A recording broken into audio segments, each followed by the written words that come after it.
Merci à tous d'être présents. Et donc Nathalie Carroise, je vais vous présenter maintenant, enfin l'ordre du jour, je le rappelle pas, vous l'avez tous reçu, on va partager les différents rapports d'activité. Donc je poursuis avec le rapport d'activité qui est le rapport de toute l'équipe Bleu Blanc Cœur.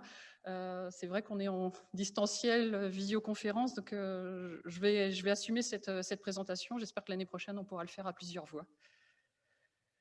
Du coup, pour introduire ce rapport d'activité, j'ai repris un article récent qui est paru dans les marchés, dont le titre était « Le mieux manger va-t-il survivre à la crise ?» Et j'ai mis le mieux manger et Bleu Blanc Cœur, parce qu'effectivement, avec la crise du Covid, la crise sanitaire, la crise économique, ça a rebattu l'ensemble des cartes, et on pouvait se poser la question de savoir si c'était un risque pour des démarches de filières telles que les nôtres, des démarches de bien manger ou de mieux manger, ou est-ce que c'était une opportunité? Et finalement, Bernard l'a évoqué en introduction, mais oui, c'est une réelle opportunité pour la filière. Ça a été une période particulière, mais dans la démarche Bleu Blanc Cœur, on a des preuves scientifiques qui sont nombreuses. Ça fait plus de 20 ans qu'on travaille les fondamentaux de la démarche. Et on a pu, en début d'année, notamment signer une tribune sur l'impact de la prévention santé sur la stimulation de l'immunité, des défenses immunitaires, la gestion de l'inflammation, qui sont à la genèse de plein de problèmes de santé, y compris du Covid. Je pense que Pierre, tout à l'heure, dans son rapport, va largement l'expliciter. Mais je voulais juste souligner le fait qu'aujourd'hui, il y a une phrase qui est écrite en bleu sur la slide, c'est « Le microbe n'est rien, le terrain est tout ». Oui, travailler des filières agricoles vertueuses pour les aspects santé, mais aussi environnementaux, dans une logique d'accessibilité au plus grand nombre, eh ben, il y a un socle scientifique qu'on a consolidé depuis plus de 20 ans et qui finalement apparaît comme une évidence aujourd'hui. On a 20 ans d'avance sur ce segment-là. Et je dis oui aussi à cette question-là parce que les attentes sociétales sont là. Ici sont présentés des résultats d'une étude menée par l'Obsoco juste après la première période de confinement, donc fin avril 2020, où on interrogeait des consommateurs sur leur perception de l'alimentation, puis on voit que les attentes se renforcent, notamment après le confinement, sur une volonté de consommer des produits qui soient bons pour la santé. Donc c'était déjà un critère très important dans les attentes des consommateurs, et le confinement a encore renforcé ce critère-là de 5 points. Donc il y a un vrai basculement qui est en train de se mettre en place. Et sachant qu'aussi, une agriculture plus respectueuse de l'environnement, de la juste rémunération des producteurs et sans doute locale, c'est aussi une attente qui devient très forte et qui a aussi beaucoup progressé pendant la période de confinement. Et finalement, Bleu Blanc Cœur, si on doit résumer notre démarche, c'est une démarche de prévention, nutrition, santé avec des fondamentaux scientifiques importants. Mais il ne faut pas oublier tous les aspects collatéraux qui font l'équation gagnante de la démarche Bleu Blanc Cœur. Donc la nutrition et la santé, oui, des éléments de preuve étayés sur les aspects amélioration environnementale, climat, carbone, oui, et ça, on va pouvoir le détailler aussi tout à l'heure. Une démarche de filière locale, française, qui a pour vocation de créer de la valeur à la fois pour le consommateur avec un bénéfice individuel santé, mais aussi pour toutes les parties prenantes des filières, créant de la valeur ajoutée, tout en gardant l'esprit d'une alimentation non pas à deux vitesses, mais une alimentation accessible à tous, à la fois en termes de disponibilité produit et d'économie. Et puis, effectivement, une alimentation qui apporte du goût, de la qualité, de la saveur, parce que la démarche Bleu Blanc Cœur travaille aussi ces volets-là. Peut-être qu'on n'en parle pas assez, mais on aura l'occasion d'avoir un pitch de notre collègue Emmanuel Picard tout à l'heure et qui va vous dévoiler tous les atouts des produits Bleu Blanc Cœur. Cette slide-là, pour confirmer ce que je viens de dire, c'est qu'il y a aussi un panel de la structure Kantar, que vous connaissez sûrement, qui réalise des panels auprès de, je crois que c'était 12 000 consommateurs français. Donc là, on était en fin d'année 2020. Et ce panel était très intéressant parce qu'il mettait en exergue que finalement, il y avait peu de démarches de qualité dans toutes les offres possibles qui, à la fois, créent de la confiance, qui créent de la réassurance et qui étaient à même de créer un consentement à payer supplémentaire. Et dans ces démarches peu nombreuses, eh bien, il y a Bleu Blanc Cœur. Et dans ce panel Kantar, on a aussi vu qu'après l'attente prix-promotion, première attente des consommateurs, c'était des produits qui soient bons pour la santé. Donc là, clairement, par rapport à la question d'introduction, on est vraiment dans une démarche où on se dit bah, tous les fondamentaux de Bleu Blanc Cœur, la nutrition, l'environnement et l'accessibilité au plus grand nombre, cochent et sont mis en évidence pendant cette période de Covid. Ce qui nous fait dire aujourd'hui que enfin, ce qui nous fait dire, et ce qui fait dire à des observatoires de la grande consommation, enfin des observateurs spécialistes de la grande consommation, que finalement la valeur perçue de bleu blanc cœur, elle dépasse aujourd'hui la valeur réelle. C'est-à-dire que depuis 20 ans, on a travaillé cette démarche d'accessibilité au plus grand nombre. Donc l'idée de bleu blanc cœur, c'est bien de rendre les produits accessibles au plus grand nombre. Généralement, on crée de la valeur quand on fait des produits de niche. Et la rareté fait le prix et la valeur. C'est vrai que nous, on a pris le contre-pied de tout ça en se disant c'est d'abord l'accessibilité au plus grand nombre qui est le moteur de développement de l'association Bleu Blanc Cœur.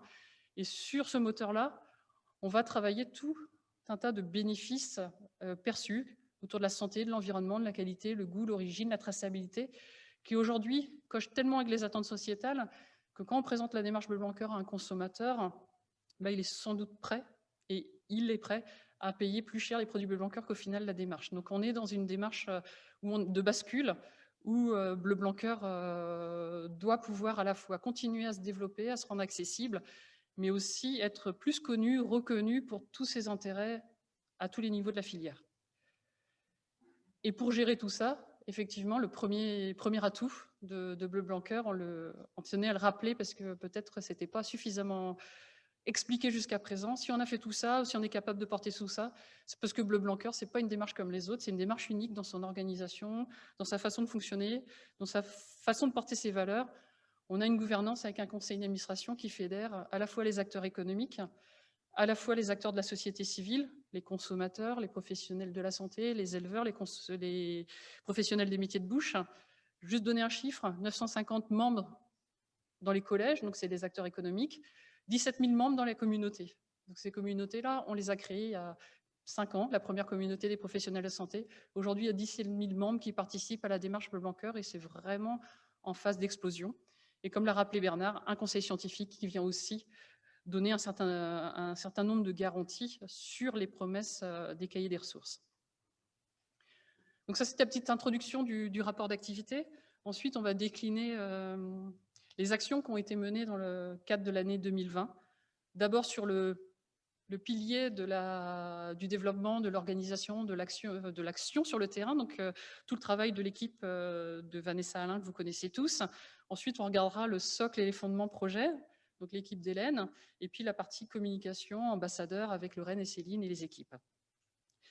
Donc côté développement des filières, juste pour vous donner quelques chiffres, le chiffre d'affaires cumulé des filières Bleu Blanc Cœur dépasse les 2 milliards d'euros, donc ce qui fait de Bleu Blanc Cœur une démarche aujourd'hui très présente en termes de disponibilité de produits. Les parts de production Bleu Blanc Cœur vont monter jusqu'à 15% de la production française pour certaines filières.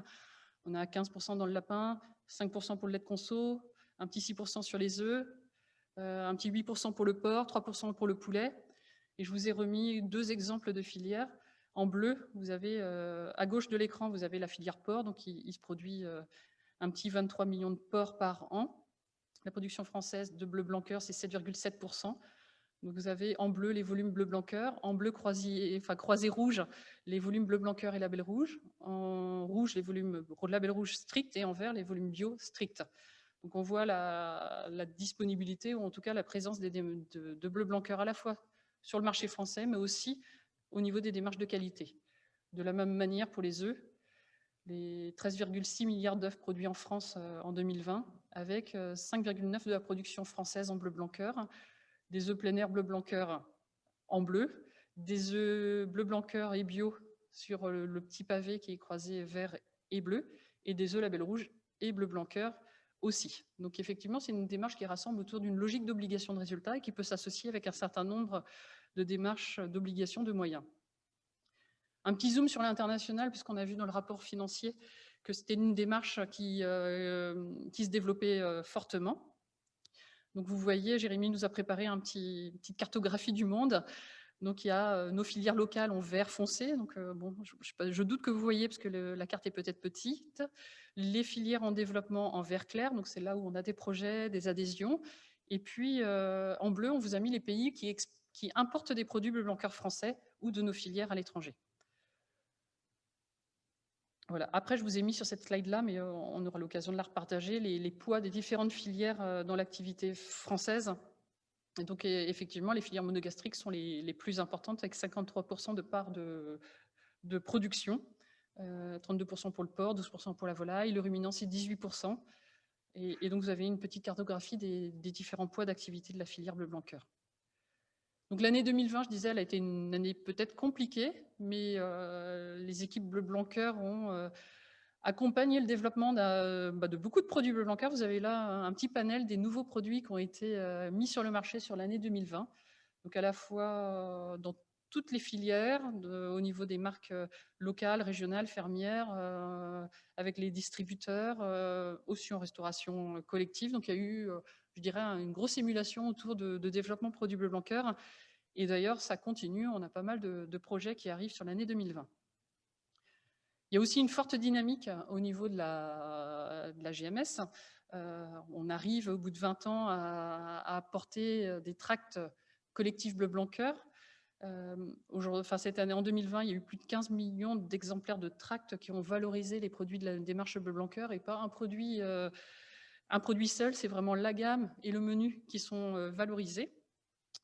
Il y a aussi eu un gros travail de fait au niveau de, justement, d'anticiper, de fédérer et d'accompagner nos adhérents pour justement mettre en marché collectivement les produits. On y reviendra dans les pitchs tout à l'heure. Céline Carré, du coup, a créé une commission commerce. Donc ça, c'est nouveau, c'est quelque chose qui s'est créé récemment. Ça veut dire qu'on mutualise les moyens, les connaissances, les actions pour porter les produits au niveau des consommateurs de façon mutualisée et fédérée, et puis on travaille collectivement. Il y a pas mal de sujets en cours, je vais juste en souligner un, vous aurez l'occasion de reparler avec Céline, mais en l'occurrence, l'année 2020, ça a été aussi l'année des drives. On a identifié que c'était un sujet prioritaire pour l'association Bleu Blanc Cœur. On était plus ou moins présent sur les drives ou plus ou moins identifiés. Donc il y a un gros travail de fond à la fois pour travailler à l'identification des produits Bleu Blanc Cœur pour qu'ils puissent être identifiés dans les drives, et puis ensuite mener des actions. Il y a eu quelques preuves de concept qui ont été menées sur des régions, mais en l'occurrence, l'idée, c'est vraiment de faire en sorte que demain, il y ait un îlot ou un espace dédié bleu blanc cœur sur les drives.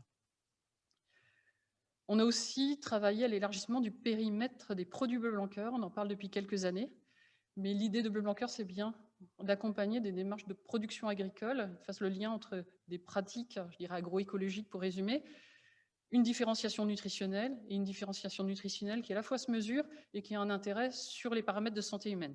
Donc assez logiquement, on a travaillé de nouveaux cahiers des charges, enfin des cahiers des ressources, pardon, parce que maintenant on appelle nos cahiers des charges des cahiers des ressources. On a un cahier des ressources pour la truite, on a un cahier des ressources pour le miel, on a des cahiers des ressources pour la mâche, les épinards, et comme vous voyez à l'écran, déjà des produits commercialisés, et un cahier des ressources pour les produits de la mer, et notamment les produits type sardines, harengs, maquereaux, avec les premiers produits qui arrivent sur le marché à la fin de l'année 2021. Et donc à chaque fois, on a développé des obligations de moyens, mais aussi une obligation de résultat au travers d'un indicateur qui s'appelle l'indice de densité nutritionnelle et qui fait écho à la démarche Bleu Blanc Cœur sur les fondamentaux que sont la prévention de l'inflammation, la recherche de nutriments d'intérêt. Donc là, vous avez les filières internationales de Bleu Blanc Cœur. C'est juste un petit récap. Filière en Belgique, mieux pour tous, avec du porc, des œufs commercialisés chez Deleuze. On est présent en Suisse, en Italie, avec un certain nombre de produits que vous pouvez voir à l'écran. La Hongrie, ça a été un lancement avec des produits laitiers qui sont distribués chez Auchan. En Italie, c'est plutôt chez Carrefour. Et puis, un certain nombre de filières locales, je passe rapidement, mais en l'occurrence, il y a une vraie dynamique. On est présent au Japon, en Tunisie, en Israël, à Taïwan, Malaisie, Corée. Je l'identifie avec quelques photos de produits. Et puis, il y a pas mal de filières en construction dans différents pays et des périmètres sur lesquels on n'était pas forcément. Notamment, là, en ce moment, on travaille avec la Colombie sur un projet de lait bleu blanc cœur, juste pour donner le petit clin d'œil sur ce pays-là. Et puis, effectivement, on a nos produits français qui s'exportent, notamment au Japon. Ils sont très friands des produits bleu blanc cœur. Donc vous aurez la présentation si vous voulez zoomer, et puis notre collègue Jérémy sera là pour répondre à vos différentes questions. Et donc tout ce travail-là, il est permis par l'équipe Bleu Blanc Cœur. Je ne sais pas si vous les aviez tous identifiés, mais aujourd'hui on est 26 salariés dans l'association qui travaillons avec cœur. C'est pour ça que je les ai mis dans un cœur, pour développer les filières et puis vous accompagner au développement des différents projets. Dans l'équipe, il y a des acteurs de terrain, des acteurs techniques, des spécialistes de la communication, Et puis, on a aussi un certain nombre de compétences expertes, voilà, des profils qui peuvent parler restauration, plus travailler sur les filières de qualité, sur les actions digitales. Donc, il y a plein de choses qui se font et l'équipe est vraiment à votre service et travaille avec beaucoup de plaisir dans les projets. Et dans ces projets structurants qu'on met en place, je vais juste en citer un, c'est le projet Bio Blanqueur. Donc, Laetitia en est en charge avec Alain Delangle, qui est un agriculteur bio, qui justement fédère tous les producteurs bio de la démarche Bleu Blanqueur pour justement créer un vrai groupe de travail. On travaille toujours avec le collectif de la Troisième Voie, donc les vignerons engagés, Demain la Terre dans les fruits et légumes, la filière CRC sur les blés de nos campagnes, et puis on a intégré tout récemment une filière de produits de la mer. Donc du coup, sur le terrain, on est présent vraiment pour accompagner, malgré le contexte Covid, le développement des filières. On accompagne les agriculteurs, on accompagne la mise en marché. L'équipe, ce qui a changé aussi, c'est qu'on était tous plus ou moins basés en Bretagne jusqu'à il y a peu, et aujourd'hui, on a un tiers de l'effectif qui est décentralisé dans l'Est de la France, dans le Sud-Est, dans le Sud-Ouest. Donc, on n'est pas tous présents aujourd'hui et j'espère que l'année prochaine, on sera tous là. Et on accompagne ce maillage territorial. Alors, j'ai mis quelques photos des personnes de l'équipe qui en situation pour vous montrer que le travail de Bleu Blanqueur, c'est à la fois voilà, d'aller visiter une boucherie, de visiter des exploitations, d'accompagner la restauration collective. On est vraiment une équipe de terrain avec la distribution des outils de PLV, l'accompagnement technique des agriculteurs. On fait pas mal de réunions de commissions filières aussi. Bon, ça, c'est moins photogénique. On fait des dégustations de produits. On accompagne vraiment la démarche jusqu'au bout, dans tous les temps, dans les champs de lin en fleurs, quand il neige, dans l'Est de la France. Et ça vous donne un petit panel de tout ce qui se met en place. On voit Emmanuel et Aude dans une exploitation porcine. C'est des événements aussi dans les cuisines. Et puis des moments aussi conviviaux. Là, par exemple, à Rungis, ou des moments de partage avec le chef Thierry Marx, un repas partagé. Et puis aussi beaucoup de vidéos. Je voulais mettre cette image-là, à la fois One Health en bas de l'écran à gauche, ou les émissions en direct de la ferme qu'on tourne. Donc une vraie dynamique terrain. Et ce qu'on fait aussi, c'est justement de réunir en région tous nos partenaires, tous nos adhérents, tous nos membres pour échanger sur des dynamiques locales, des projets de développement. Donc en début d'année, Vanessa et les équipes ont organisé un certain nombre de réunions locales dans les différentes régions. Vous n'avez peut-être pas pu y participer, mais on a fait, évidemment, comme c'était en visioconférence, vu qu'on ne pouvait pas se voir, on a pu récupérer l'ensemble des rushs de ces réunions locales. Et on vous a fait un petit résumé vidéo de ces réunions locales, de ces rencontres, où chaque acteur vient confirmer son intérêt. Et quand on les met bout à bout, ça donne une belle illustration de ce qu'on fait au quotidien. J'espère que ça va marcher. Je clique. Dans les années 2006, j'ai découvert les produits Bleu Blanqueur, et ce qui m'a bien plu effectivement dans cette démarche, c'est le respect de la terre, le respect de l'animal et le respect justement de l'homme. C'est souvent un des premiers conseils que je donne aux gens lorsque je les prends en charge nutritionnellement, pour leur santé, pour leur pathologie, parce que les pathologies chroniques, il y a vraiment la plupart du temps un fond d'inflammation qui entretient leurs problématiques. Je vais vraiment insister sur l'importance de remettre des oméga-3 dans l'alimentation.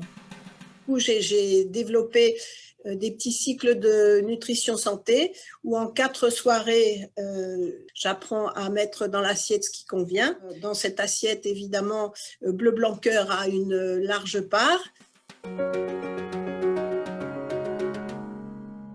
Quand on t'a expliqué l'impact de la qualité des produits du lait sur l'homme, et puis en plus que toi, en tant qu'éleveur, tu es capable de maîtriser cette qualité du lait par les choix que tu fais dans l'auge, tu ne peux pas juste fermer les yeux. Mais si demain, on veut être tous, toutes en meilleure santé, ça commence par notre alimentation. Donc voilà, moi je me fais un devoir de vous soutenir. Pour nous, c'était la découverte d'une filière qui a redonné du sens à notre métier de paysan. Et je dirais, grâce au lin, ça nous a permis de retrouver un sens à notre métier avec la vocation santé derrière. Et ça nous a complètement motivés dans dans la production de cette plante. On ne travaille pas Bleu Blanc Cœur comme une niche ou comme, vous voyez, comme quelque chose à part. Il faut vraiment intégrer qu'aujourd'hui, les références Bleu Blanc Cœur, c'est plus de 200 références de produits U. C'était une exigence de qualité de tous les CROUS, de tous nos cuisiniers et de nos équipes. Et donc, on est passé progressivement en 2016-2017 à des volumes d'achat en BBC, particulièrement sur la volaille et les ovoproduits. Et ça va en augmentant tous les ans en volume. Actuellement, il y a une communauté des consommateurs qui est en train de se monter, communauté au niveau national, avec des ramifications régionales. Moi, j'ai découvert qu'il y avait quand même beaucoup de consommateurs, et c'est heureux, qui sont très intéressés par Bleu Blanc Cœur, mais qui étaient un peu dans leur coin. En tant que responsable filière, je cite souvent la filière Bleu Blanc Cœur en exemple, parce que dans bien d'autres filières, malheureusement, il n'y a pas ce côté engagement, préférence qui est donné aux filières. Et ça, je tire mon chapeau à la filière Bleu Blanc Cœur parce que vraiment, il y a une valorisation à tous les niveaux. Donc, on est passé, nous, en 2016, en Bleu Blanc Cœur. On a également remarqué un changement de la qualité de nos produits, nos bêtes en meilleure santé. La sensation que leur digestion a été nettement améliorée. La tendreté de la viande s'est améliorée. Pour nous, Bleu Blanc Cœur, c'est vraiment un gage de qualité envers nos clients. Moi, depuis la démarche Bleu Blanc Cœur, j'ai pris plus de 2000 litres par vache, ce qui est quand même entre 2000 et 2005, ce qui est quand même assez impressionnant. On voit les frais vétérinaires, ils descendent d'année en année et fortement, quoi. L'incorporation du lin, c'est super l'hiver parce qu'en fait, on réussit à retrouver la qualité du lait qui manque à cette période-là. Et on dit, par contre, ça fait une ration chère, je ne sais pas comment tu t'y retrouves. Ça, c'est ce qu'on entend des fois. Mais en fait, il faut regarder sur l'année. Et on a un système, quand il est bien mis en place, qui reste très économe. Moi, je suis un convaincu aujourd'hui, la transparence dans nos élevages, c'est avec ça qu'on crée de la valeur. Et en fait, c'est très simple, c'est d'expliquer clairement ce qu'on fait, quoi. Nous, ça fait 12 ans qu'on a supprimé l'huile de palme de l'alimentation de nos veaux. Ça surprend toujours les consommateurs, mais aujourd'hui, il y a 85% des veaux en France qui consomment encore de l'huile de palme, par exemple. Donc, il faut qu'on leur explique. Et encore une fois, modestement, la crédibilité aujourd'hui, elle est très forte des producteurs quand c'est eux-mêmes qui l'expliquent. Pour avoir fait des tests culinaires au mois de décembre dernier, et on s'est rendu compte que déjà 50% des consommateurs connaissent la démarche, d'où l'intérêt, nous, de continuer ce plan de progrès, de présenter de plus en plus de produits Bleu Blanc Cœur. Et très clairement, aujourd'hui, dans les entreprises, le bien-être du collaborateur passe aussi par la restauration. Vous cuisinez du Bleu Blanc Cœur et vous faites goûter aux clients, et là, il n'y a pas besoin de parler, en fait. Juste la dégustation suffit à argumenter. La viande aussi, où on a remarqué qu'entre le produit cru et le produit cuit, y a pas, la viande ne rétrécit pas en fait. Moi, je suis boucher de métier, donc j'ai un rapport avec la matière première qui est très importante. Et je me suis rendu compte tout de suite au niveau de la qualité de la viande, du grain de viande, c'est pour moi qui est très important, se tenait. Les retours du consommateur, c'était que le lait avait plus de goût, que le beurre était plus tendre, et donc on pouvait facilement le tartiner juste en sortie du réfrigérateur. Et donc là, aujourd'hui, les gens retrouvent vraiment ce goût. Nous, par exemple, on fait un jambon sans sami traité, du coup, avec forcément nos cochons Bleu Blanc Cœur, etc. Et les gens nous disent, bah voilà, j'ai pas mangé un jambon blanc comme ça depuis 40 ans. Et c'est ça qui nous fait plaisir aujourd'hui. N'importe quel consommateur qui peut rejoindre la communauté peut se mettre en rapport avec Bleu Blanc Cœur, et ensuite Bleu Blanc Cœur va l'orienter en fonction de sa situation géographique vers des ambassadeurs locaux.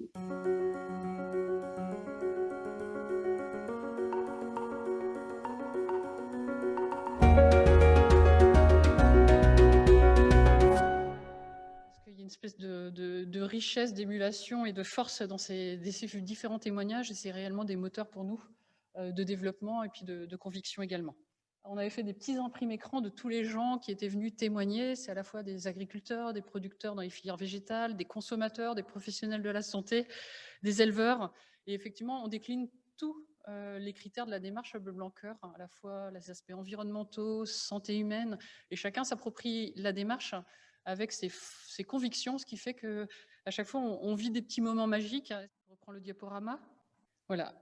Et derrière, s'il y a autant d'intérêt, et notamment les acteurs de la restauration collective, c'est aussi, et je trouve intéressant de le souligner, Emmanuel Picard va en reparler tout à l'heure, donc je ne vais pas la décrire, mais il ne faut pas oublier que derrière la démarche Bleu Blanc Cœur, il y a aussi du plaisir, de la saveur et tout un intérêt technique dans les produits.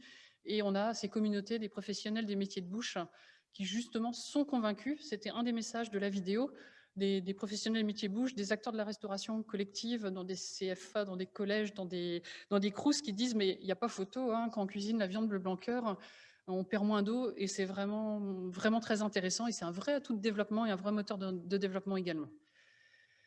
Alors ce qui a été fait dans l'année 2020 aussi, Bernard a parlé de nos discussions, reconnaissances avec les différentes parties prenantes. Donc, on a beaucoup échangé avec effectivement pas mal d'interprofessions, avec les acteurs de la restauration collective. On a entretenu les relations avec les différents ministères et on a surtout fait avancer ce sujet de la reconnaissance des produits Bleu Blanc Cœur dans le cadre de la loi Egalim et actuellement de la loi climat qui vient renforcer cette dynamique-là.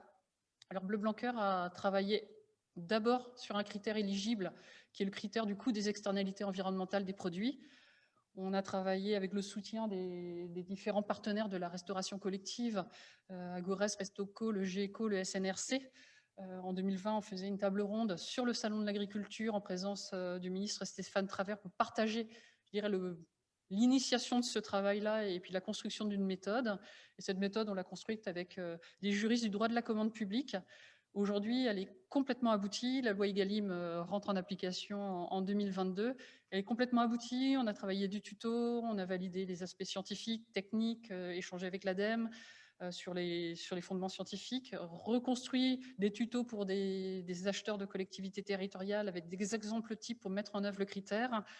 Il y a beaucoup de choses qui ont été faites. On a participé aussi à beaucoup de réunions organisées soit par les chambres d'agriculture, soit par le CNFPT, le Conseil national de la fonction territoriale, par nos partenaires à Agores ou les différentes parties prenantes pour présenter la démarche. Et je vous invite à noter la date la semaine prochaine du 3 juin. On organise une réunion justement pour présenter cette démarche-là et comment la rendre on va dire accessible au plus grand nombre, comment on fait pour intégrer le critère des externalités environnementales et donc pouvoir comptabiliser certain nombre de produits Bleu Blanc Cœur dans les 50%. Donc cette réunion, elle se fait avec la DRAF qui viendra introduire le sujet, nos avocats du droit de la commande publique et puis tous nos partenaires de la restauration collective qui viendront confirmer tout leur intérêt sur la démarche. Donc, je disais tout à l'heure, beaucoup de travail aussi fait en back-office avec des tutos, des méthodes, des outils dans l'intranet que je vous invite aussi à les consulter. Si vous ne connaissez pas encore l'intranet Bleu Blanc Cœur, il faut vous y précipiter parce que vous y trouverez énormément de choses. Et donc, rendez-vous est pris le 3 juin prochain pour ceux qui veulent approfondir le sujet. Et puis, on travaille aussi beaucoup. Je vous disais, l'équipe, elle est maillée sur le territoire. Donc, on a aussi, pendant l'année 2020, pas mal travaillé notre présence territoriale en travaillant avec les collectivités à la construction soit de leur plan climat, air, énergie, territoire ou leur plan alimentaire de territoire. Parce que Bleu Blanc Cœur, c'est une agriculture de territoire qui vient nourrir des ambitions de nutrition et de durabilité avec des éleveurs engagés qui sont des relais justement de ces mises en place de politiques territoriales. Donc il y a un vrai travail de fait sur le territoire et c'est là vraiment que l'esprit Bleu Blanc Cœur vit. Donc voilà pour la partie développement, activité, beaucoup de choses qui ont été faites malgré le contexte, il y a eu beaucoup de choses repensées. Et sur les aspects techniques et projets éco-nutrition, un petit résumé de ce qui s'est fait. C'est vrai qu'on a déployé nos cahiers des ressources et des engagements. Donc on n'appelle plus ça les cahiers des charges, cahiers des ressources, c'est plus vertueux et puis c'est plus dans l'esprit Bleu Blanc Cœur. Toujours avec ce triptyque que je te rappelais tout à l'heure, un mode de production spécifique, une qualité qui se mesure et un bénéfice santé avéré.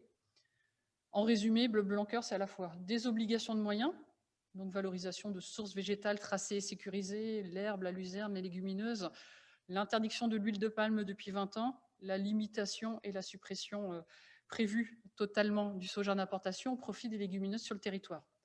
Et derrière, c'est des obligations de résultats mesurables, à la fois sur les bénéfices nutritionnels et santé, un certain nombre de critères qui sont rappelés dans nos cahiers des ressources, et notamment, là, j'en évoque un, c'est l'équilibre entre oméga-6 et oméga-3 qui régule l'inflammation dans le corps. On a des objectifs d'être inférieurs à 4 dans l'ensemble de nos cahiers des ressources.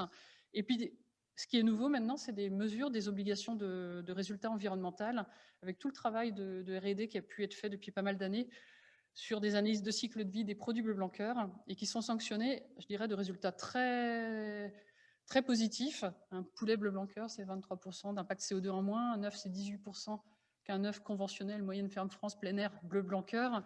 Le porc, c'est moins 4,5%. Les produits laitiers, c'est moins 20%. Parce qu'on a justement pris ces engagements sur ces obligations de moyens, ce travail sur l'alimentation des animaux. Et donc, les grands chantiers en cours, pour les évoquer côté équipe éco-nutrition, c'est à la fois de continuer ce processus engagé autour de l'autonomie protéique, d'animer un certain nombre de commissions filières. Il y a eu un gros travail de fait pour animer les différentes commissions, porc, lait, œufs, lapin, volaille, commission nutrition animale également qu'on a créée pour travailler sur tous ces sujets. On a aussi travaillé de nouvelles obligations de résultats dans les cahiers des charges, parce que les cahiers des ressources bleu blanc cœur, c'est des cahiers des ressources qui sont dynamiques. On a introduit de nouveaux critères, un indice de densité nutritionnelle qu'on a créé pour les filières végétales. On réfléchit à les intégrer pour les filières animales, pour aller un petit peu plus loin que les aspects lipidiques, et travailler aussi sur des promesses nutritionnelles en lien avec les vitamines ou les antioxydants. On va intégrer aussi, d'ici la fin de l'année, des obligations de moyens et de résultats sur les approches environnementales. On a travaillé sur les analyses de cycle de vie. Donc maintenant, on est capable de pouvoir mettre des obligations de résultats sur des kilos de CO2 par kilo d'aliments maximum dans le cadre des cahiers des ressources bleu blanc cœur. On travaille sur un élargissement du plan de contrôle au-delà des engagements nutritionnels, mais aussi dans la perspective de répondre aux sollicitations des consommateurs qui ont besoin d'être réassurés sur un certain nombre de critères. Est-ce qu'il reste des résidus de contaminants, d'OGM, d'antibiotiques dans vos produits? On a travaillé ce plan de contrôle, il va aussi intégrer nos cahiers des ressources prochainement. Un travail aussi, je dirais, sur les critères collatéraux de la démarche bleu blanc cœur, la santé, le bien-être animal, à la fois en intégrant dans nos outils qualité ce sujet du bien-être animal, et en étant membre de l'association LIT Westerel qui travaille sur le sujet. L'idée, c'est de mutualiser et de pouvoir intégrer les connaissances sur ces sujets-là pour réassurer sur la dynamique bleu blanc cœur. On a aussi travaillé sur la certification environnementale. Donc, depuis 2 mois, Bleu Blanc Cœur est dépositaire d'un cahier des ressources production et transformation de viande de veau reconnu en équivalence totale avec la certification environnementale des exploitations. On est en train de faire le même travail sur la filière porc et sur la filière lapin. Donc ça aussi, c'est des outils pour entrer dans la démarche EGalim. Et puis, on travaille aussi sur ces notions de plus-value éleveur, création de valeur, plus-value éleveur. Je vous partage ici le planning de la sortie du soja d'importation qui a été débattu dans les différentes commissions, présenté en conseil d'administration, et qui emmène Bleu Blanc Cœur vers cette logique d'amener toute la filière vers l'autonomie protéique et la sortie du soja d'importation, avec un gros travail fait par la commission nutrition animale sur la construction d'arbres de décision, d'outils, de moyens pour aboutir au résultat qui est ici exprimé. Et c'est vrai que je dirais qu'on est aidé aujourd'hui dans cette logique d'aller vers l'autonomie protéique, parce que le contexte n'est pas simple, mais en l'occurrence, il met encore une fois en lumière l'intérêt de la démarche Bleu Blanc Cœur d'aller vers l'autonomie protéique, la suppression du soja d'importation. Je parle bien évidemment du contexte sur les filières ou les garanties non OGM qui devient très problématique, avec un manque de matières premières et puis une explosion des surcoûts du soja non OGM qui est très majoritairement importé d'ailleurs. Et en l'occurrence, on a une espèce d'effet de levier sur lequel la démarche ou la reconnaissance Bleu Blanc Cœur va faire de plus en plus sens.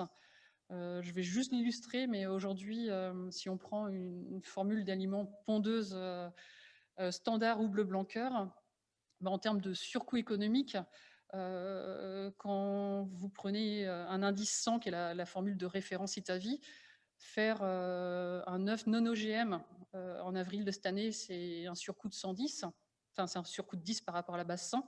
L'œuf Bleu Blanc Cœur, c'est un surcoût de 2 par rapport à la base 100. Et l'arrivée vers le sans soja d'importation, c'est pas encore le prix du non-OGM, on est bien en deçà. Et en plus, on a une vraie promesse environnementale associée sur le CO2. Ça veut dire qu'accompagner le plan d'autonomie protéique, la logique bleu-blanc-cœur, économiquement, ça fait sens, et environnementalement, ça fait encore plus sens, parce qu'on a un vrai effet de levier pour améliorer le bénéfice environnemental de nos productions. Et ce bénéfice environnemental sur lequel on travaille, ce n'est pas une vue d'esprit d'aller vers le sans soja d'importation, hein, c'est structurant de nos démarches depuis pas mal d'années. Aujourd'hui, la filière bleu-blanc-cœur, elle est reconnue.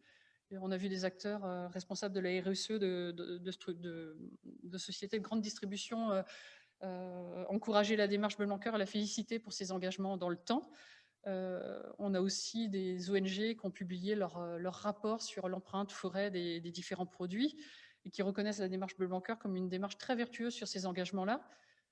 On a aussi publié les valeurs environnementales de plusieurs produits bleu-blanc-cœur dans la base de données de référence française Agribalis pilotée par l'INRAE et l'ADEME, avec les valeurs environnementales que j'exprimais tout à l'heure, mieux disantes pour les produits bleu-blanc-cœur et qui nous servent à la construction de la reconnaissance des produits bleu-blanc-cœur dans le cadre des GaLim et la restauration collective. Donc, dit autrement, voilà les différents produits bleu-blanc-cœur et leurs impacts environnementaux à l'étape d'aujourd'hui.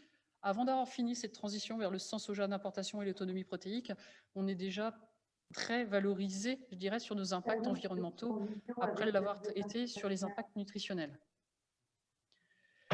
Et aujourd'hui, donc ces reconnaissances, je le disais, c'est aussi bien Agribalis, les rapports d'ONG ou la grande distribution, mais il y a aussi l'EcoScore, qui est un nouvel outil, après le Nutri-Score, qui vient valoriser les produits.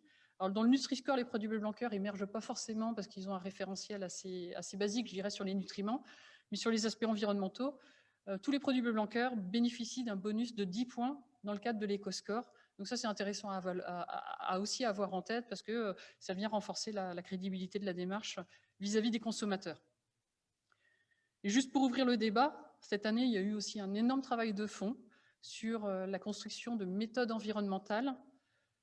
On a beaucoup parlé de la démarche économéthane depuis pas mal d'années. Il existe depuis 2 ans maintenant un dispositif piloté par le ministère de l'Environnement en France, une démarche qui est nommée label bas carbone, qui permet de construire des méthodes qui permettent d'identifier les réductions d'empreinte climat. Et du coup, nous, on faisait déjà ça, on avait été validé par les Nations Unies dès 2011.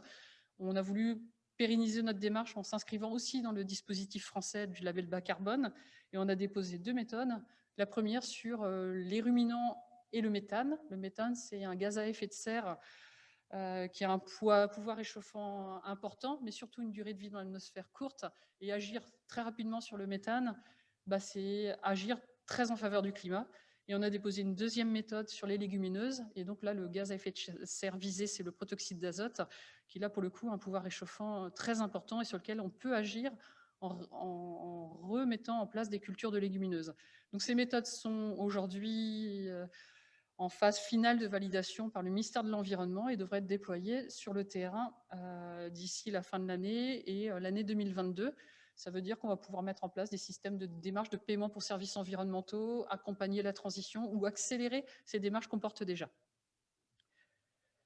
Toujours dans les aspects techniques et sans transition, l'indice de densité nutritionnelle, je l'ai évoqué tout à l'heure quand je disais on avait mis sur le marché des épinards et des mâches avec le logo bleu-blanc-cœur. Il y a eu un gros travail aussi des équipes techniques sur la construction et recherche et développement, évidemment, sur la construction d'un indice de densité nutritionnelle pour les légumes, pour le miel. Donc, je le disais tout à l'heure, l'idée, c'est de pouvoir identifier les nutriments d'intérêt qui concourent à une bonne santé et qu'on peut intensifier ou en tout cas mesurer, performer dans le cadre de pratiques ou des conduites d'élevage ou de pratiques agroécologiques. On met aussi des notes négatives, ça peut arriver. Par exemple, dans le miel, on a des marqueurs négatifs, en l'occurrence des marqueurs nutritionnels qui seraient négatifs dès lors qu'on chauffe le miel ou qu'il n'est plus de bonne qualité nutritionnelle. Donc on a construit ces indices de densité nutritionnelle en guise d'obligation de résultat de nos cahiers des ressources sur les filières végétales et ces filières de diversification. Et c'est pour ça que dans les filières animales, on travaille en ce moment avec les équipes de recherche sur la construction d'un indice de densité nutritionnelle pour les filières animales. Vous connaissez tous nos obligations de résultats sur les oméga-3, les rapports oméga-6, oméga-3, les graisses saturées. Et bien là, l'idée, c'est toujours de garder l'esprit de la démarche bleu-blanc-cœur, travailler sur l'inflammation, l'immunité, et d'identifier les nutriments qu'on pourrait implémenter demain dans un indice de densité nutritionnelle pour nos cahiers de ressources production animale. Et tout ça en lien avec cet indice de diversité alimentaire que vous avez aujourd'hui dans les cahiers des ressources, qui vient caractériser la variété, la diversité et l'équilibre d'une ration animale. On dit souvent qu'on fait le PNNS des animaux. Et donc l'idée, c'est d'avoir à la fois ces démarches d'obligation de moyens et d'obligation de résultats, et d'être toujours en dynamique pour toujours apporter de la crédibilité à nos démarches. Ça, je vais accélérer parce que je pense que Pierre va en reparler. Et juste pour dire aussi qu'on a bouclé nos compteurs éco-nutrition, ils ont été retravaillés. On a réintégré les analyses de cycle de vie qu'on a fait avec l'INRAE et l'ADEME. Jusqu'à présent, on comptait que les valeurs environnementales liées aux productions de ruminants. Maintenant, on a intégré évidemment les filières monogastriques, porc, œufs, volailles, sur lesquelles on a pu construire des bénéfices environnementaux que j'ai présentés tout à l'heure. Je ne voulais pas oublier la qualité, parce que la qualité, c'est structurant de la démarche Bleu Blanc Cœur. Je pense qu'on ne peut pas passer à côté de quelques chiffres. Bleu Blanc Cœur, c'est une démarche originale qui a une double logique, obligation de moyens, obligation de résultats, avec des contrôles par organismes tiers, mais aussi un vrai, et je pense que peut-être ça manque de notoriété, mais je dirais une démarche très originale et je dirais sans doute très innovante et qui mériterait d'être un peu plus connue. C'est à la fois des accréditations, donc on va, les nouveaux adhérents, travailler leurs formules, leurs recettes. C'est des analyses nutritionnelles sur les produits finis, un peu plus de 4000 analyses réalisées en 2020. C'est de la comptabilité matière, 2628 déclarations de comptabilité matière qui ont été épluchées par l'équipe qualité Bleu Blanc Cœur, mais aussi l'organisme tiers qui vient nous contrôler. C'est aussi un certain nombre de formules d'aliments du bétail, de rations validées, c'est l'édition de licences. Et en l'occurrence, quand on parle contrôle qualité Bleu Blanc Cœur, on ne sait pas tout ça, mais en l'occurrence, on a une plateforme qualité qui vient agréger énormément de données. Ça va de la formule de l'aliment, de la ration, des analyses nutritionnelles, et c'est vraiment un outil, je dirais, puissant, original mais puissant. Et pour conclure sur ce rapport d'activité, quelques mots sur l'action communication qu'on a pu porter. Effectivement, je l'ai dit au niveau du rapport financier, on a beaucoup travaillé la communication, un nouveau spot TV qui valorise l'approche environnementale et un bénéfice consommateur nouveau. Donc, une pub télé sur le choix du cœur, une autre qui a été refaite début d'année sur l'avenir environnemental, et puis tout ça, ça a été passé sur M6, RTL, BFM, France Télévisions, donc une vraie présence médiatique.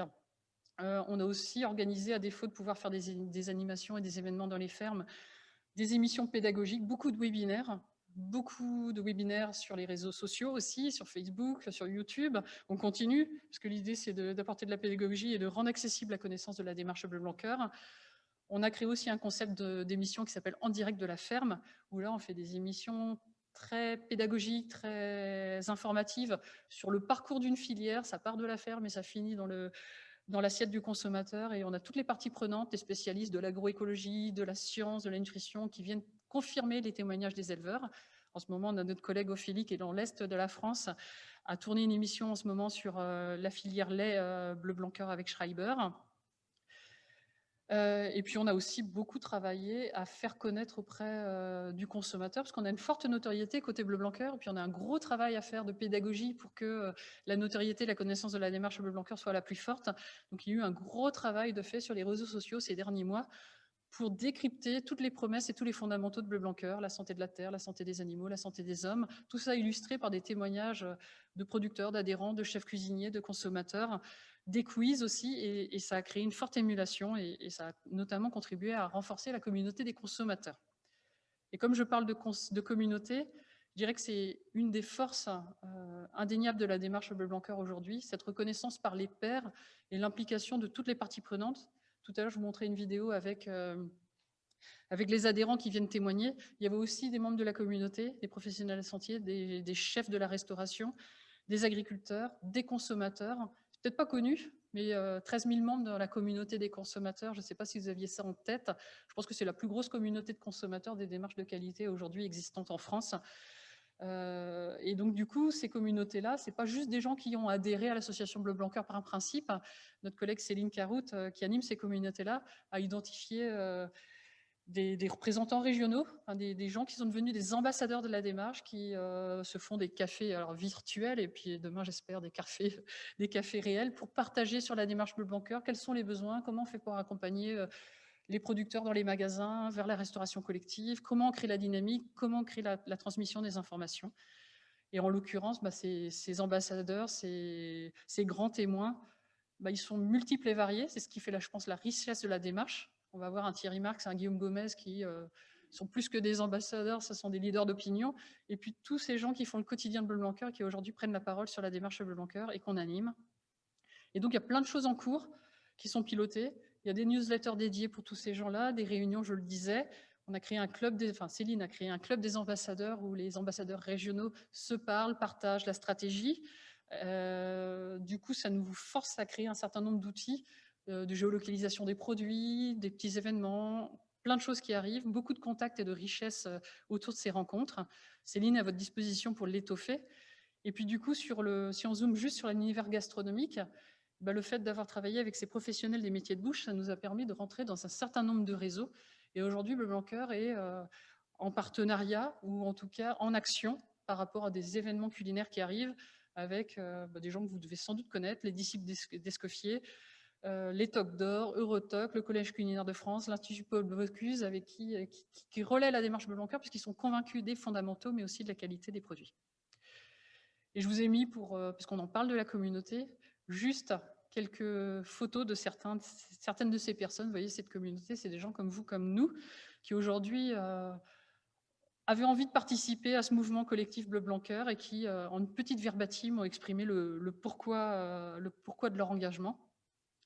Et c'est assez formidable de voir que leurs verbatim sont très en lien avec l'esprit qu'on porte depuis 20 ans. Voilà, c'est des gens comme nous tous qui ont envie de participer, contribuer au développement de notre filière. Et ça, c'est réellement un vrai atout.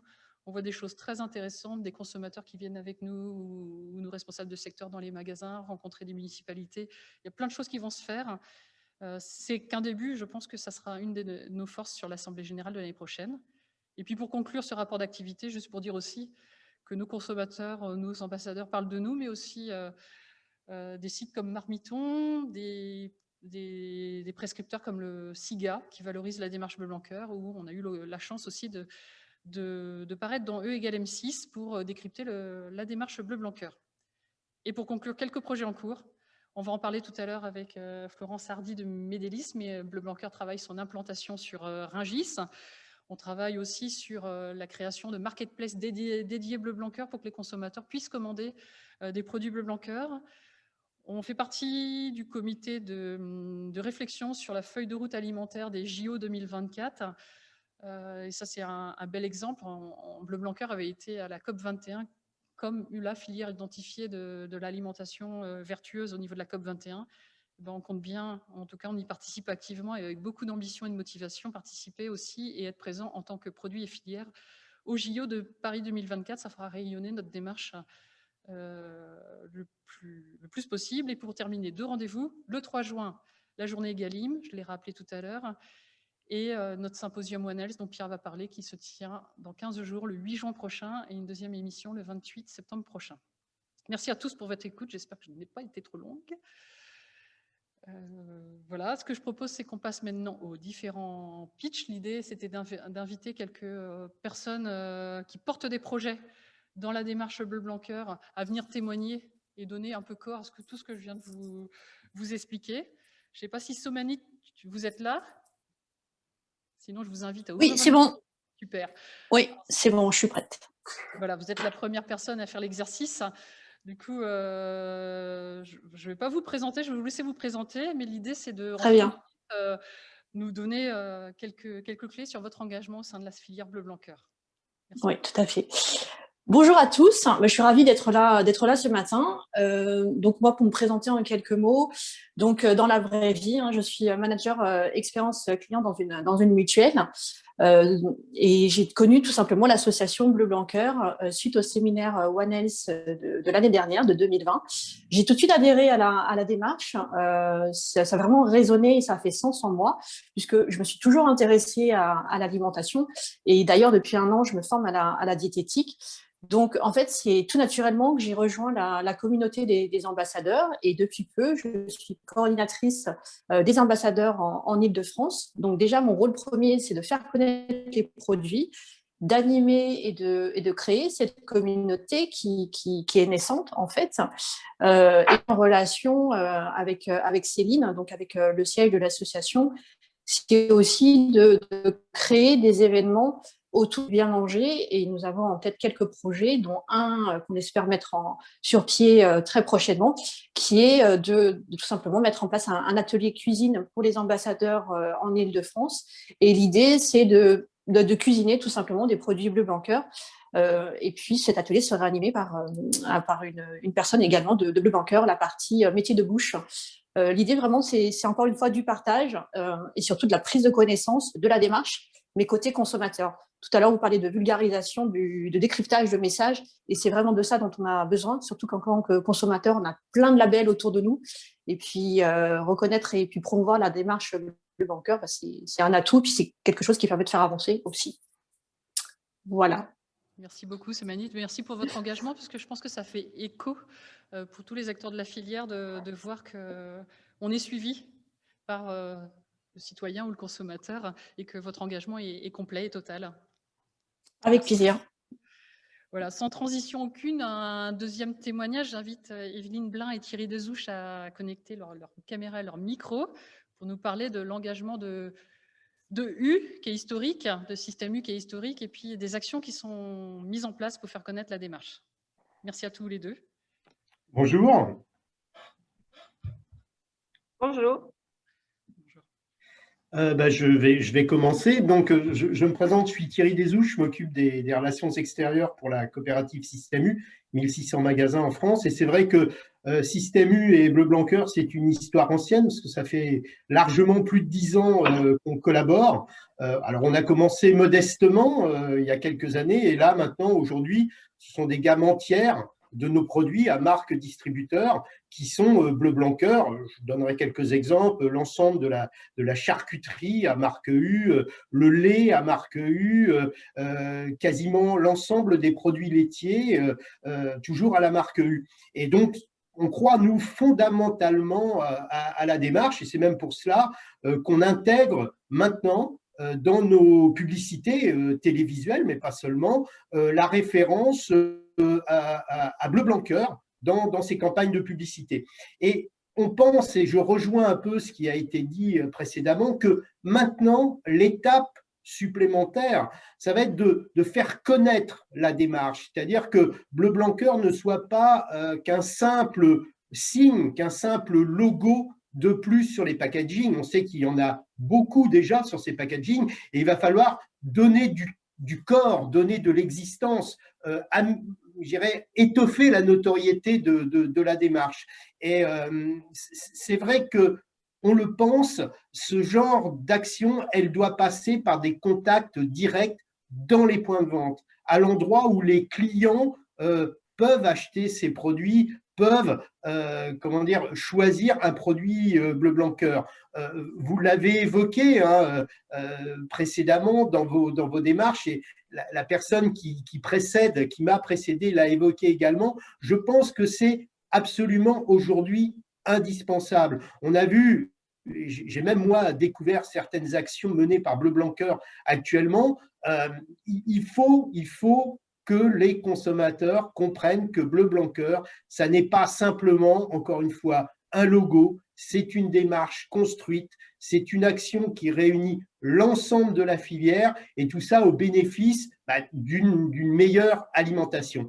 Et je vais passer la parole à Evelyne Blin, donc une de mes collègues, dans un magasin à l'Hyper-U de Hanche, dans l'Eure-et-Loire, qui justement, elle, a mené auprès des consommateurs, avec des producteurs Bleu Blanc Cœur, une action d'explication et de vulgarisation de la démarche. Donc, je passe la parole à Evelyne. Merci beaucoup. Déjà, je vous remercie de m'avoir invitée. Je suis ravie de participer. Oui, donc voilà. Donc, je suis la responsable accueil et animation du magasin Hyper-U Hanche en Eure-et-Loire. Et il y a un producteur local, M. Croulbois, il habite à 5 km de notre magasin. il est venu en fait me démarcher à l'accueil pour me demander un petit espace dans la galerie marchande. Il voulait présenter ses produits graines de lin, la linette, et il me parle de bleu blanc cœur. Et tout de suite, évidemment, l'idée m'a séduite parce que je sais qu'avec Système U, on a un partenariat de longue date. Nous, à Hyper-Huanche, producteurs locaux, tout de suite, ça fait tilt. On est très, très proche des producteurs locaux. Et donc, je propose plutôt une vraie animation. Donc, rendez-vous est pris avec Madame Macaire, Laetitia, la responsable de secteur bleu-blanc-cœur, et Monsieur Croulbois, producteur de lin, qui est à 5 km du magasin. On met ensemble en place une animation. Elle est programmée, mais pas n'importe à quelle date. On a fait exprès de la programmer pendant la campagne nationale du consommer responsable avec Système U du 11 au 29 avril. Donc, on a programmé cette animation le vendredi 16 avril. On avait la chance à ce moment-là d'avoir le relais avec les spots télé, les spots radio. Donc, c'était l'idéal pour nous de faire cette animation à cette date-là. L'idée était en fait d'expliquer à nos clients bleu blanc cœur, graines de lin, mais qu'est-ce que c'est, qu'est-ce que ça veut dire, c'est quoi encore ce logo, oméga 3, ça vous parle, concrètement ça apporte quoi, montrer aussi l'engagement de nos producteurs locaux parce qu'ils ont beaucoup de dynamisme, montrer aussi les sensibiliser au bien manger, au bien-être animal et au respect de la terre et de l'environnement. Ça, c'était quelque chose pour moi qui était très important.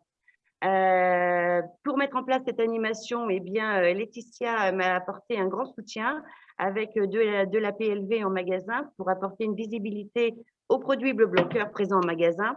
Donc, on a eu des totems, des baroutes. On avait en même temps, avec notre sélection carte U fidélité, des baroutes carte U. Donc, ça a été très facile à mettre en place. On a eu des porte-étiquettes avec logo.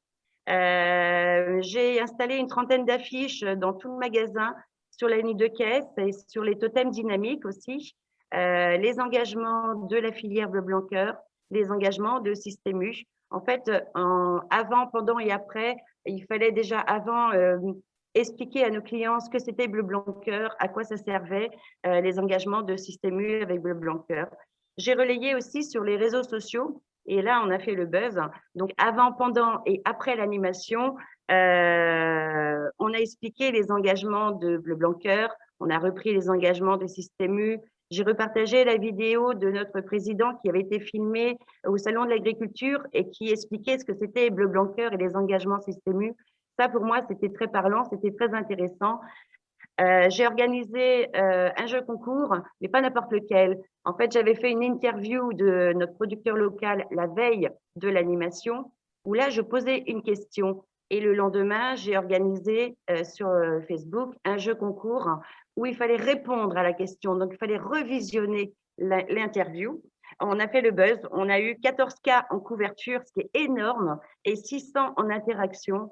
Franchement, non seulement on s'est bien amusé, mais en plus, on a passé un message très fort sur le bien manger, le bien-être animal, l'environnement. Pendant l'animation, le jour J, c'est 3 producteurs locaux qui se sont déplacés. Ils habitent, ce sont des voisins, entre 5 et 10 km du magasin. Ils ont présenté leurs produits graines de lin, la linette. Ils ont donné énormément d'informations à les clients. Ils les ont renseignés sur le bien-être animal, sur le fait d'avoir une alimentation saine et équilibrée, sur le respect de l'environnement. Et là, rentrait effectivement graines de lin avec les champs de lin qu'on voyait chez nous. Bref, franchement, ça a été une super animation. La Chambre d'agriculture s'est déplacée pour faire un petit reportage photo. On était très contents. Les clients étaient curieux, très intéressés et ravis d'avoir fait connaissance avec ces 3 producteurs locaux. La Chambre d'agriculture également était ravie de notre animation. Les clients adhéraient à 100% sur cette démarche. Effectivement, ils ne s'étaient pas rendu compte que ce petit logo, c'était plus qu'un logo, c'est ce que M. Dessouche vous l'a redit tout à l'heure, c'est vraiment une démarche derrière. Système U est très engagé et nous aussi à Hyper-Huanche, évidemment, on y tient. Et nos clients ont été très surpris d'apprendre tout ce que les producteurs locaux et nous-mêmes avons pu les informer. Aujourd'hui, quelques clients nous ont confié qu'en achetant les produits bleu blanc cœur, c'était pour eux également un acte responsable parce qu'aujourd'hui, ils savent ce qu'ils achètent. Et ça, d'avoir entendu ça, ça m'a fait énormément plaisir. Bref, ça a été une super animation, une belle aventure humaine avec ces producteurs locaux très impliqués, très engagés. Un lien s'est créé avec eux d'ailleurs et d'autres animations seront programmées en magasin.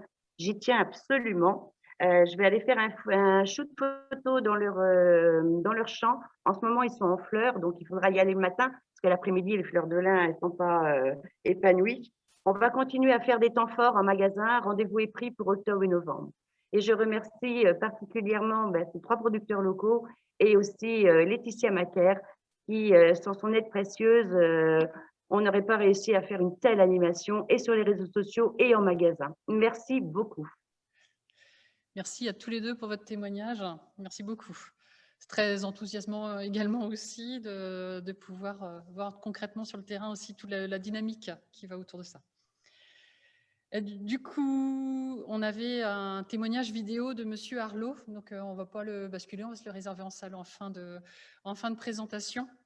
Monsieur Arlot, je vais juste expliquer, c'est un contact communauté que Céline, notre collègue Céline Kerhout a eu tout récemment et il nous a tourné une petite vidéo hier qu'on voulait basculer aujourd'hui en Assemblée Générale, tellement l'histoire est belle.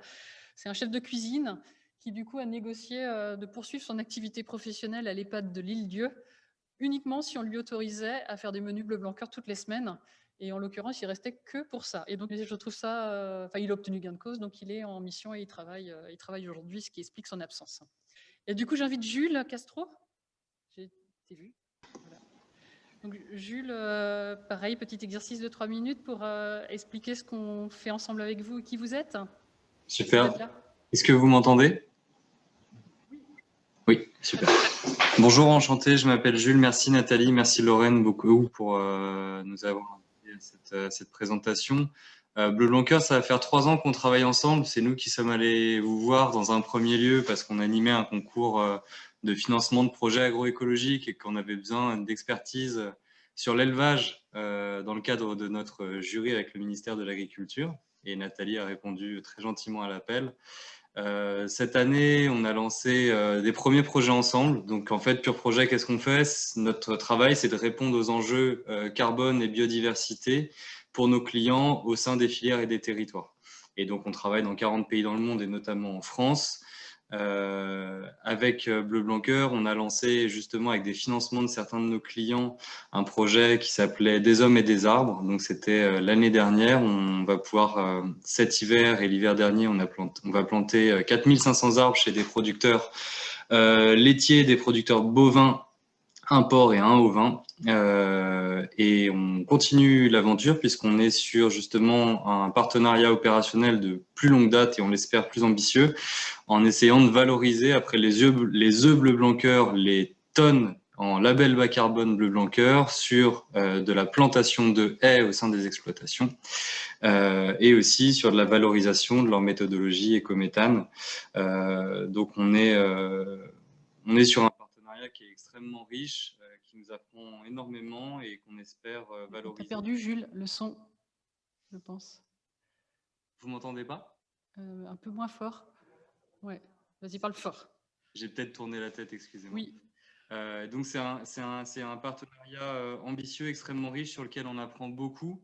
Et on espère pouvoir vous recevoir sur les projets qu'on va planter cette année. Si vous voulez venir les visiter, on sera très heureux d'organiser ça avec les équipes de Bleu Blanc Cœur. Merci en tout cas pour l'invitation et à bientôt. Merci de ton témoignage et puis merci effectivement de ce programme qui s'appelle Ici on sème. Derrière toi, il y a la petite affiche dans laquelle effectivement les méthodes écométhane et potentiellement légumineuses pourraient trouver sens demain avec vous. Merci pour ce partenariat en tout cas. Voilà. Du coup, j'invite Pierre à venir faire son rapport.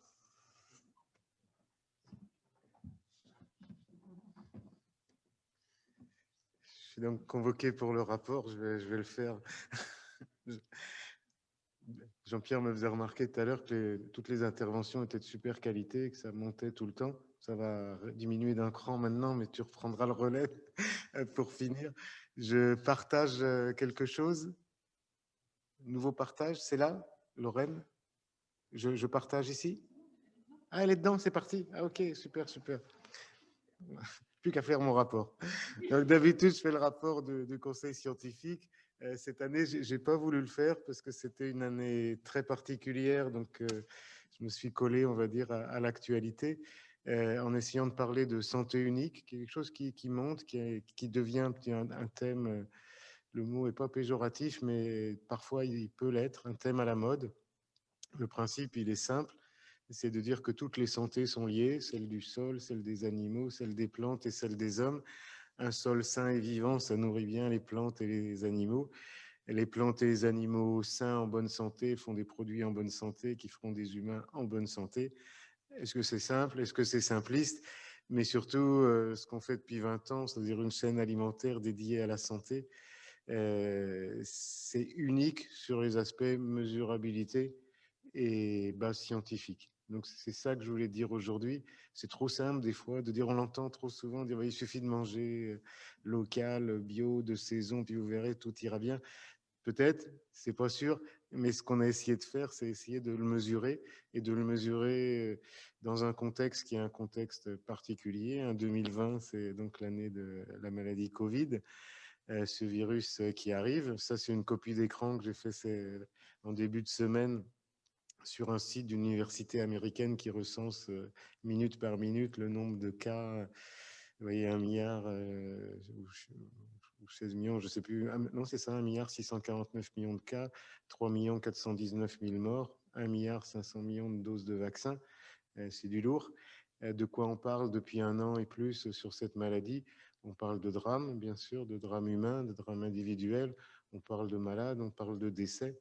Et puis, pour éviter ça, on parle de gestes barrières à la télé, dans les journaux, on parle de médicaments, un peu moins maintenant, parce que maintenant on parle plus de vaccins. Jamais on parle de terrain, jamais on parle de nutrition, jamais on parle de ce qui fait justement, ce qui devrait faire la santé unique et sa base, de dire finalement le virus, il est sûrement très fort quand nous on est faible, et si le sol, les animaux, les plantes sont faibles, nous on le sera aussi, et le virus il sera encore plus fort. Alors, pourquoi est-ce que je choisis de vous parler de ça en disant que je vais essayer de le faire dans un cadre scientifique? C'est qu'il y a 1 an, je pense que vous étiez tous comme moi, à regarder la télé, on ne comprenait pas ce qui nous tombait dessus. Mais à la télé, on entendait parler de mots qu'on connaît. On parlait d'inflammation, on parlait d'orage cytokinique, on parlait de syndrome de détresse respiratoire aiguë. Et moi, je disais à mon épouse qui était sur le canapé à côté de moi, mais ce n'est pas une maladie virale, c'est une maladie inflammatoire. En tout cas, les gens ne meurent pas du virus. Ils meurent d'un excès d'inflammation qui amène de l'eau dans les poumons, qui les empêche de respirer, ce qu'on appelle le syndrome de détresse respiratoire aiguë. Et c'est ça qui les tue, c'est un problème inflammatoire. Sauf que dans le même temps, on nous disait surtout prenez pas de médicaments anti-inflammatoires. Donc ça méritait de se poser la question du pourquoi. Dans la presse médicale, on décrit la maladie Covid comme ça, en disant il y a une phase virale et puis après il y a une phase inflammatoire. Et quand on maîtrise plus la phase inflammatoire, ça conduit à la réanimation et ça conduit à la mort. Alors, on ne parlait pas de nutrition, sauf dans la presse scientifique. Ce que je vous mets en copie d'écran, c'est PubMed, c'est le site de la Bibliothèque scientifique internationale. Les scientifiques ont quand même publié 2508 papiers, articles, princeps uniques, sur le thème de Covid et nutrition. C'est beaucoup en 1 an, sachant qu'il faut du temps pour écrire un papier, pour le faire accepter, etc. Dans ces papiers, j'ai choisi de vous parler de ceux de Philippe Calder. Philippe Calder, c'est un grand prof de médecine et d'immunologie, d'immunité. Et c'est le spécialiste mondial, je pense, le meilleur en tout cas, sur la thématique du lien entre immunité et nutrition. Les gens qui allaient à l'hôpital, c'est, je ne sais plus, quelques pourcents des gens qui étaient touchés. On peut se poser la question aussi pourquoi 98% des gens s'en sortent bien. Mais ceux qui étaient touchés, c'était soit des personnes âgées, on parle d'immunosénescence, de baisse de l'immunité avec l'âge, soit des gens avec des facteurs dits de comorbidité, qui avaient déjà une maladie à composante inflammatoire, diabète, obésité, etc. Et lui dit, mon travail vise à mieux comprendre comment la nutrition participe au bon fonctionnement du corps humain.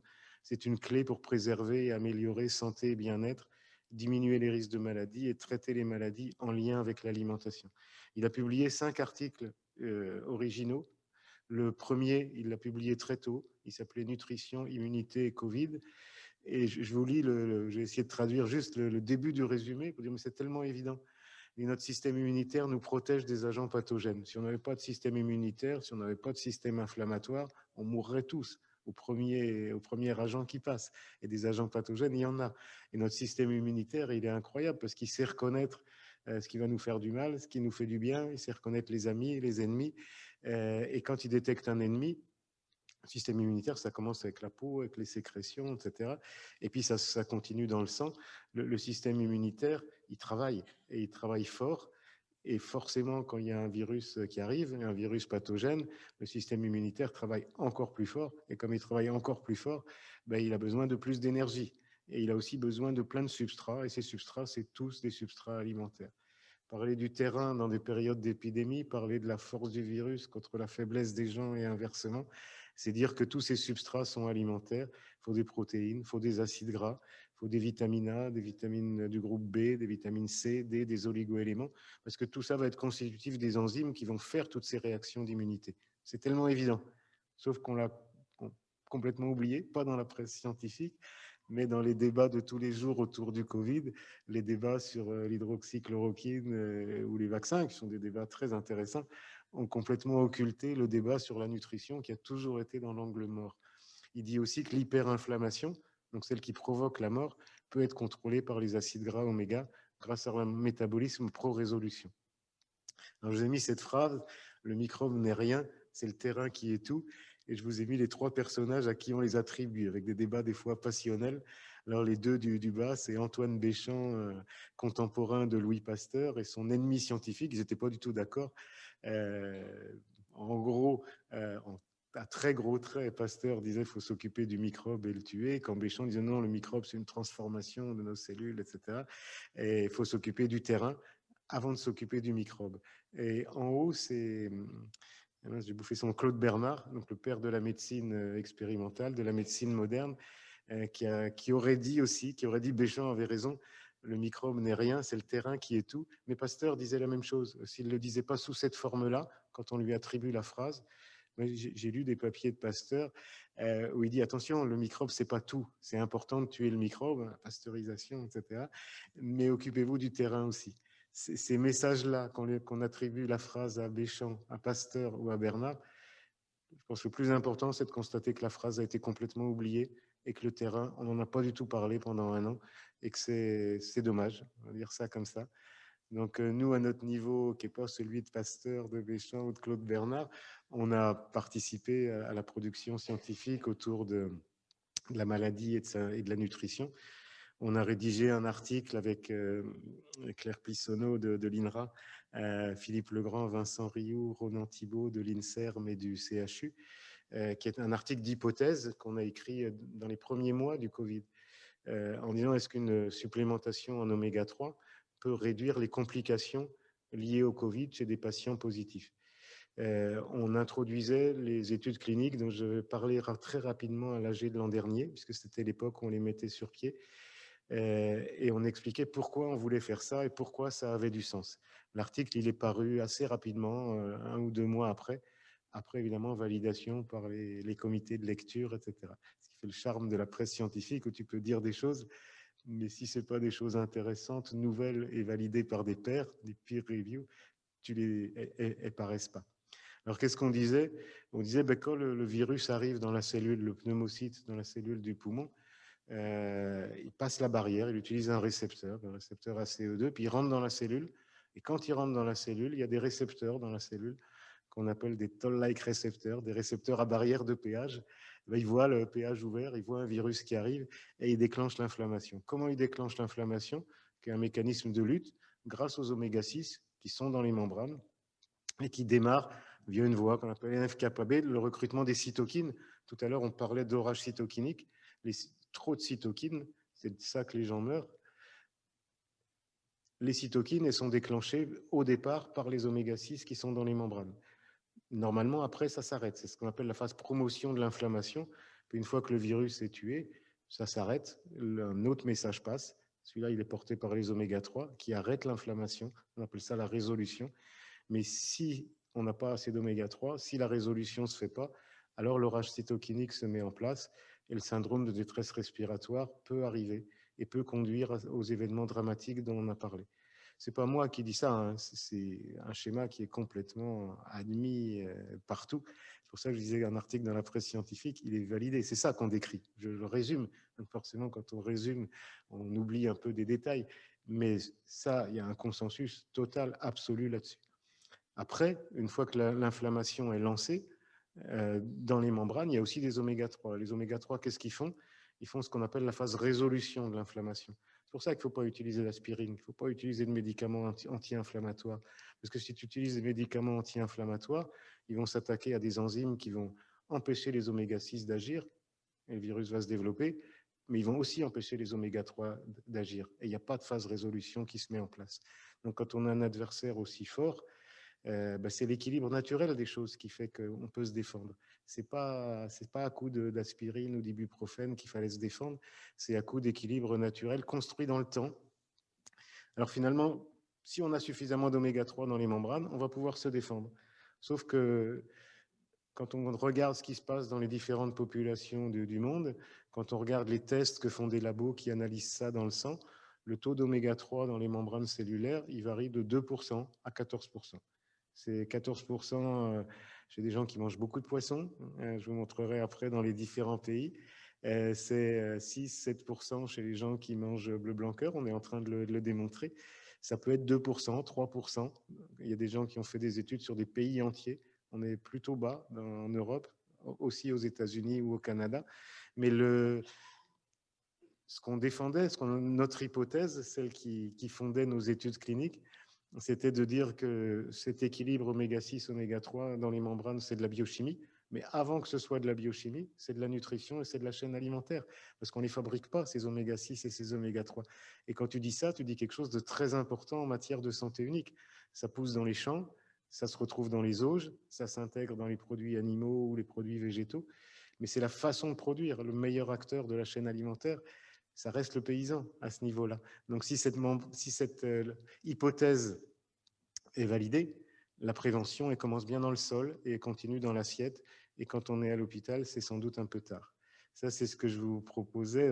Alors, moi, je fais des tableurs Excel qui valent rien en termes d'épidémiologie, parce qu'il y a plein d'éléments confondants. Je vous ai mis quand même l'index oméga-3, donc la quantité d'oméga-3 à longue chaîne dans les membranes. Quand je l'ai mis sur fond jaune, c'est qu'il y a des études qui l'ont fait au niveau du pays. Ils ont pris 1000 personnes, des hommes, des femmes, des jeunes, des vieux, et ils ont regardé quel était le taux moyen d'oméga-3 dans les membranes. Si vous regardez, il y a eu 38 morts par million d'habitants en Corée du Sud, 94 au Japon, à peu près 3000 en République tchèque. On voit aussi d'un indice oméga-3 qui est de 12 dans la population coréenne, 10 dans la population japonaise, 3 dans la population tchèque. Quand j'ai mis sur fond jaune, c'est que c'est vraiment publié, on connaît. Sinon, quand j'ai mis pas sur fond jaune, c'est qu'il y a une étude qui a été faite avec des étudiants hollandais, une autre avec des Français qui mangent du poisson, une troisième avec des employés allemands, mais pas à l'échelle de la population générale. On est en moyenne entre 3 et 5 en Europe occidentale, un peu plus en Scandinavie parce qu'il y a beaucoup de poissons, et énormément en Asie. Ça, c'est des stats qui valent rien. Alors, par contre, je vous ai mis un article écrit par des épidémiologistes qui ont constaté la même chose, qui ont dit finalement dans les pays où on consomme du poisson, parce que là, il s'agit du poisson, on a beaucoup moins de morts qu'ailleurs, mais en corrigeant tous les biais. Vous voyez, j'ai mis exprès la Suède ici. Le gros biais de la Suède, ils mangent peut-être beaucoup de poissons, ils ont peut-être des oméga-3, mais ils n'ont jamais confiné. Donc, enlever tous ces éléments de biais, c'est important. Mais quand ils les enlèvent, ils retrouvent cette variation et ils l'expliquent. Ils essayent de l'expliquer par une approche dite in silico. Alors, pourquoi est-ce qu'en parler aujourd'hui? C'est pas comme en parler il y a un an. C'est qu'il y a un an, j'ai présenté ça comme un article d'hypothèse qu'il fallait valider.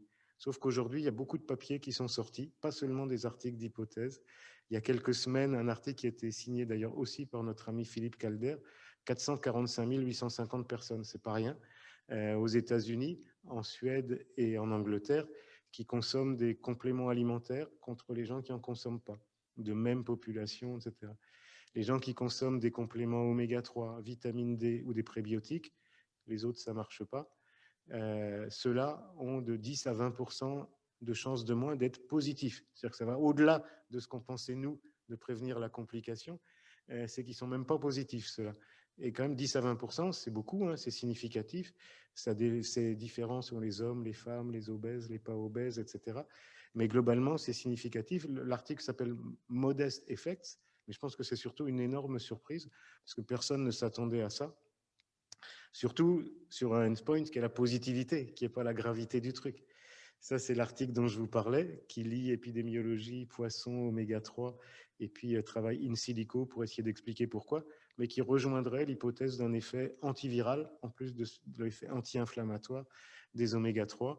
Ça, c'est l'étude conduite par le professeur Harris aux États-Unis. Dans la presse, on a un peu parlé. Lui, il a analysé le sang des gens qui arrivaient à l'hôpital, qui étaient malades, et le quartile supérieur, donc des gens qui ont un index oméga 3, tout à l'heure je disais ça va de 3 à 12, ceux qui étaient au-delà de 5,7, donc ceux qui en avaient le plus, mouraient 4 fois moins que les autres, ce qui est quand même pas rien. Alors c'est une pilot study, il faut du temps pour construire des études, mais c'est quand même pas inintéressant du tout. Et puis, il y a beaucoup d'articles qui sont sortis qui disaient les gens en réanimation, dans les poches de nutrition parentérale, il faut mettre des oméga 3 et des huiles de poisson. Il y a eu beaucoup d'articles et des méta-analyses qui disent que les gens en syndrome de détresse respiratoire, ça c'est la plus récente, quand on met ces oméga 3 dans les poches de nutrition parentérale, on réduit la mortalité de 36%, on réduit aussi le temps de ventilation, le temps de séjour en réa, etc. Donc c'est plus des hypothèses, c'est des vraies preuves. Et je vais revenir quand même à cette logique de santé unique, parce que mettre des oméga 3 dans des poches de nutrition entérale, les prendre en complément alimentaire, c'est génial pour faire la preuve. Ce n'est pas vraiment ce qu'on défend depuis quelques décennies maintenant.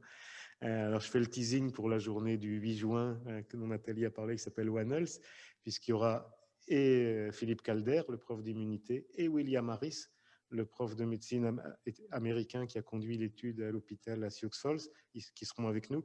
Il y aura aussi le docteur Jean-Michel Le Cerf, qui est le patron de la nutrition à l'Institut Pasteur de Lille. Alors, c'est juste un teasing, il m'a passé sa présentation, je vous montre juste la dernière diapo pour dire que dans sa dernière diapo, on parle d'oméga 3, on parle de vitamine D, on parle de polyphénol, on parle de fibres, donc on parle de nutriments. Le nutriment en lien, quand vous regardez le bas, avec l'immunité et avec l'inflammation. Mais si vous regardez le haut, vous voyez des légumes, vous voyez du soleil, vous voyez un poisson, vous voyez un champ de lin, faire plaisir à nos amis du 28, vous voyez du beurre et vous voyez des œufs. Et on voit une chaîne alimentaire. Dans un article scientifique, dans une présentation qui s'appelle « Y a-t-il place pour une alimentation barrière ?» vous voyez l'amont de la filière.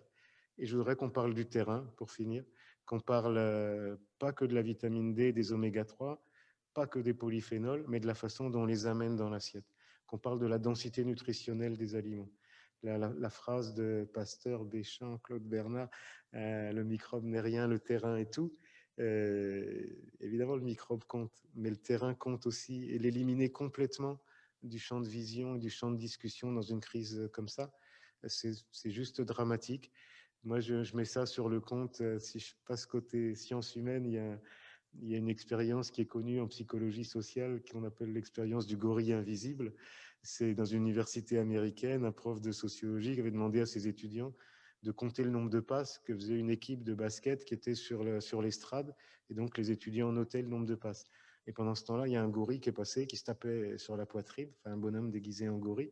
La moitié des étudiants ne l'ont pas vu. Ils appellent ça la cécité inattentionnelle. On était tellement obsédés par « faut trouver le médicament, faut trouver le vaccin » qu'on n'a pas vu le terrain. Mais quand tu regardes, quand la cécité d'inattention disparaît, ça saute aux yeux. Et je pense qu'il y a un moment, quand Nathalie disait que c'était dur en 2020, ça a été dur parce qu'il fallait se battre contre le quotidien. Et le quotidien, c'était pas ça. Mais maintenant, les gens veulent plus de santé. Maintenant, les gens disent on veut plus de local, on veut plus de rémunération du producteur parce que si on le rémunère bien, il va nous faire des aliments bons pour notre santé. On est là au bon moment. Le gorille, on va le voir. Et je pense que maintenant, la densité nutritionnelle des aliments dont Nathalie a parlé, l'indice de densité nutritionnelle lié au mode de production des aliments, c'est vraiment ça qui va guider, pas les travaux de l'association, mais les besoins des mangeurs pour les années et les décennies qui viennent, et on participera à passer ces messages-là. Alors pourquoi c'est important? Je vous mets l'exemple que je connais le mieux. Une vache qui fait du lait, il y a un peu d'oméga 3 dans le lait. Pas beaucoup, mais comme on mange beaucoup de lipides du lait, ça compte. Alors on dit une vache qui mange l'hiver que du maïs et du soja, il n'y a pas beaucoup d'oméga 3 dans le lait. 0,2% de son gras, c'est ça. À l'herbe de printemps ou quand tu manges un régime bleu blanc cœur, on se rapproche des 1%. Bon, on dira, comme me disait un médecin, 3 fois plus de 3 fois rien. Sauf qu'on en mange quand même des lipides du lait. On mange du fromage, on mange du beurre. Et la différence, elle est là. C'est que si je ramène ça aux besoins des Français, sur les 30 grammes de lipides laitiers qu'on consomme par jour, tu passes de 3% des besoins pour le lait d'hiver classique à 20% des besoins pour un lait bleu blanc cœur. Ça change tout, 17% d'écart. Le lait, c'est qu'une partie des lipides animaux. Les lipides animaux, ils nous fournissent les 2/3 des lipides qu'on consomme. Ben, vous multipliez 20% par 3 et encore une fois par 3. Et là, c'est plus 3 fois plus de 3 fois rien. Tu passes de besoins absolument pas couverts à de besoins 100% couverts sans qu'on ait besoin de prendre des gélules. J'ai rien contre les gélules, hein, et on est à un stade où peut-être qu'il vaut mieux en prendre. Mais ce à quoi on aspire tous, c'est que cette densité nutritionnelle, on la retrouve dans l'assiette. On a parlé de la vitamine D. Là aussi, la vitamine D, il y a beaucoup de fonds scientifiques là-dessus, au propos de Covid. C'est quoi la vitamine D, ou la vitamine D3 plutôt, c'est la vitamine importante. C'est pas une vitamine, pas du tout une vitamine, hein, puisqu'on la fabrique, enfin les animaux et les hommes les fabriquent sous la peau, à partir d'un précurseur du cholestérol. C'est un nutriment animal, et forcément on le fabrique sous la peau à partir du soleil. Donc nous, on nous dit, mettez-vous au soleil, et puis ça va vous fournir de la vitamine D qui sera stockée pour l'hiver. Si on conduit les animaux sans les mettre dehors, on aura un peu plus de mal à fabriquer de la vitamine D. Les teneurs en vitamine D dépendent de ce que mange la vache, elles dépendent de ce que mange la poule, mais elles dépendent aussi de l'endroit où elle est élevée, de l'accès à l'extérieur, etc. Ça varie dans les publis de 1 à 5. Donc on ne peut pas se contenter de dire buvez du lait, mangez des œufs. Faut regarder, il faut la chercher, cette densité nutritionnelle. Nathalie montrait les premiers légumes bleu blanc cœur qui arrivent.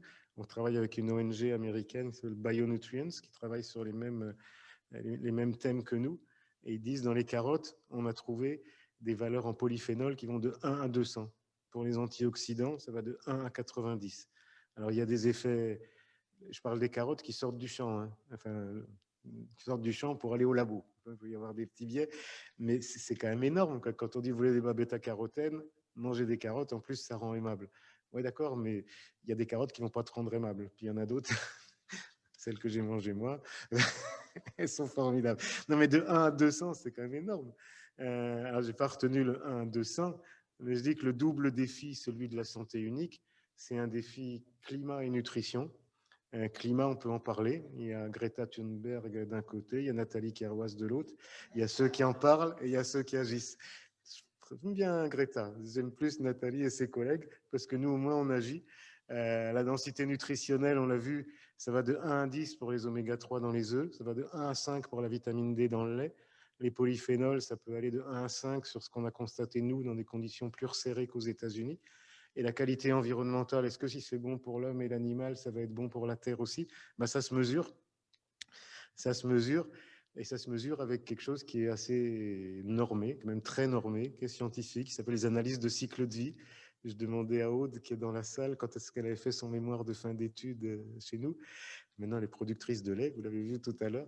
Tu m'as dit que c'était 2007. En 2007, je crois que le sujet de ton mémoire de fin d'études d'ingénieur, c'était de construire une analyse de cycle de vie bleu blanc cœur. C'était les tout débuts. C'est-à-dire qu'on ne s'est pas découvert un jour écologiste parce que Greta Thunberg nous obligeait à le faire. C'était dans nos gènes. Le premier article dans la presse scientifique où on mesurait des gaz à effet de serre, c'était en 2001, juste après l'étude clinique fondatrice. Ces études cliniques, on les a faites. Ces ACV, plutôt ces analyses de cycle de vie, on les a faites. Le réchauffement climatique, c'est le premier critère. Mais aujourd'hui, on avance vers un score unique qui commence à se mettre en place, où on ne parle pas seulement de changement climatique, mais aussi d'occupation du sol, de biodiversité, de particules fines, etc. Et il y a des gens qui travaillent à normer tout ça pour qu'on puisse avancer sur... C'est compliqué, l'écologie scientifique. C'est infiniment plus compliqué que l'écologie politique, ou en tout cas que les messages de l'écologie politique. Pour aboutir à quoi? Ce que montrait Nathalie, il y a un énorme... Je salue toute l'équipe. Je pense que le travail qui a été fait en 2020, quand tu vois ce qu'a été l'année et quand tu vois ce que présente le rapport d'activité, je pense que vous êtes tous et toutes au sein de l'association. C'est pas convenu ce que je dis, hein. C'est pas je salue tout le monde parce que je vais oublier personne, mais je pense que chacun et chacune des salariés de l'asso mérite quand même des félicitations énormes pour produire ça dans les circonstances où quand on regarde en arrière, on voit jamais les mauvais moments, mais dans des circonstances qui ont été très compliquées. Vous participez à ça et affichez simplement qu'un œuf bleu blanc cœur, c'est 3 fois plus ou 4 fois plus d'oméga 3, mais c'est aussi 18% de CO2 en moins.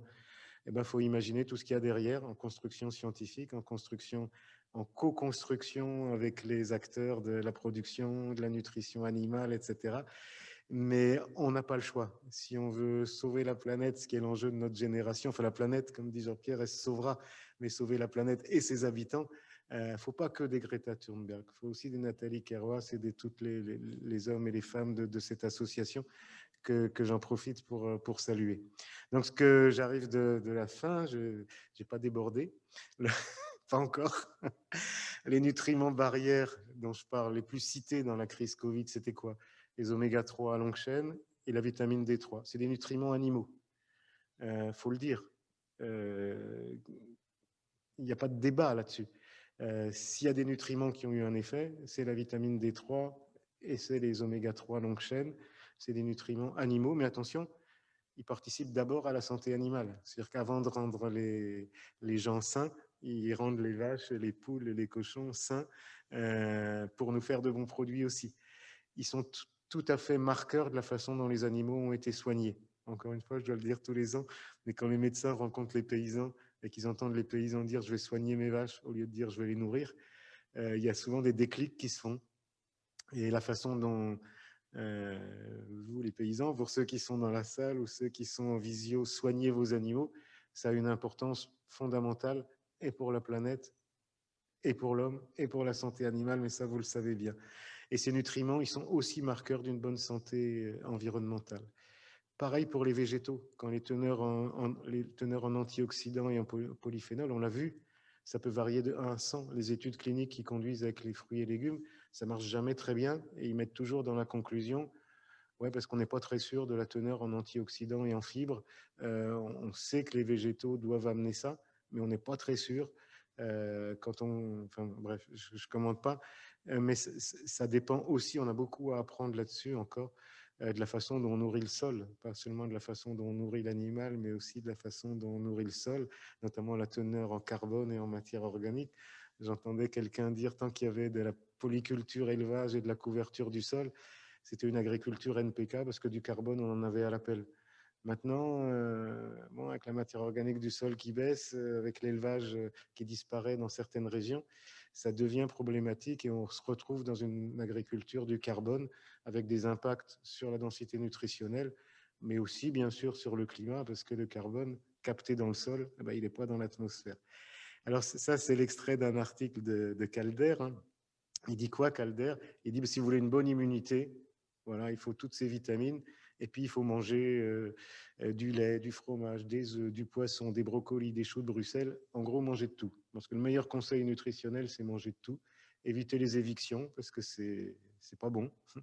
Manger de tout. Mais nous, notre combat, c'est un peu plus que ça. C'est manger de tout et ramener de la variété. Notre combat, c'est un combat pour que les sols, les plantes, les animaux qui nous nourrissent soient eux-mêmes bien nourris. Notre combat, il amène à ça. Il faut quand même s'y attarder 2 secondes pour dire que ce schéma-là, c'est l'aboutissement, c'est le bout de l'entonnoir de tout ce qui a été fait, tout ce qui a été présenté dans le rapport d'activité.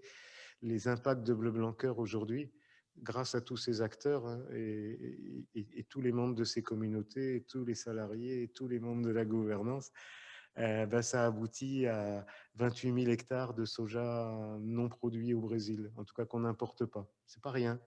Ça aboutit à, j'ai vu 50% des Français, ou je ne sais plus où c'est écrit, 44 306 318 Français, exactement, qui augmentent de 50% leurs apports nutritionnels en oméga 3. Dans le contexte qu'on vient de voir, c'est pas rien du tout.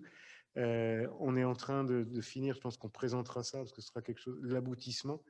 Nathalie le présentait rapidement. Bleu Blanc Cœur a lancé un coup de sonde pour analyser très rapidement, c'est des méthodes très peu invasives, pour avoir la quantité d'oméga 3 ou de vitamine D qu'on a dans son sang, avec un prélèvement qui n'est même pas une prise de sang, qui est une petite tête d'épingle. Et on est en train d'analyser les résultats, c'est passionnant. C'est passionnant parce que tu vois ce que les gens mangent et tu vois l'apport de Bleu Blanc Cœur, mais aussi du poisson, de l'huile de colza, de la linette, des produits animaux, des produits végétaux, à une composition du sang, donc une composition des membranes de notre corps, équilibrée ou non. Et ça, il faut absolument on parle d'une démarche Bleu Blanc Cœur qu'une démarche originale, parce qu'une démarche d'obligation de résultats mesurables, je pense que le fin du fin de la mesure, c'est regarder où on en est nous. Et là, la promesse, elle se traduit dans notre corps, et c'est très fort. Mais elle ne se traduit pas que là, elle se traduit aussi dans les paysages, elle se traduit dans l'environnement, elle se traduit dans la santé animale. Pour les prochaines pandémies ou syndémies à venir, syndémie, c'est dire c'est pas que le virus, il y a le terrain aussi. Ben, ce serait intéressant qu'on participe à faire émerger un message fort sur le rôle de la nutrition, de la densité nutritionnelle des aliments, en lien avec leur mode de production, avec cette notion d'alimentation barrière qui commence dans les champs, et j'ai rajouté et sous les champs, parce que je pense que l'étape d'après de Bleu Blanc Cœur, c'est de s'intéresser encore plus, et on ne le fera pas tout seul, mais de s'intéresser encore plus à ce qui se passe dans le sol, à ce qui se passe sous nos pieds, dans les champs, sous les champs, pour que ce concept de santé unique soit mesurable vraiment du sol, comme on dit, de chaque parcelle de sol à chaque cellule de notre corps. Et ma dernière diapo pour vous dire que pour les débats qu'on ne peut pas avoir parce qu'on n'est pas tous ensemble, mais les débats à venir, la place de la nutrition dans la prévention santé, ça c'est acté, c'est acquis. La place des nutriments animaux et végétaux, c'est acté. Le lien entre santé animale et santé humaine, c'est acté, mais c'est acté parce qu'on a publié, parce qu'on a démontré. Tout ce qu'on a vu sur la comorbidité, sur le fait que les gens les plus touchés, c'était les gens les plus fragiles, ça doit absolument nous orienter vers le fait de dire la logique des alimentations à deux vitesses, de la qualité supérieure versus la qualité inférieure, ça doit disparaître. Il faut vraiment qu'on ait l'accessibilité comme la mesurabilité soit la clé de notre démarche, qu'on puisse nourrir tout le monde et surtout les gens qui en ont le plus besoin.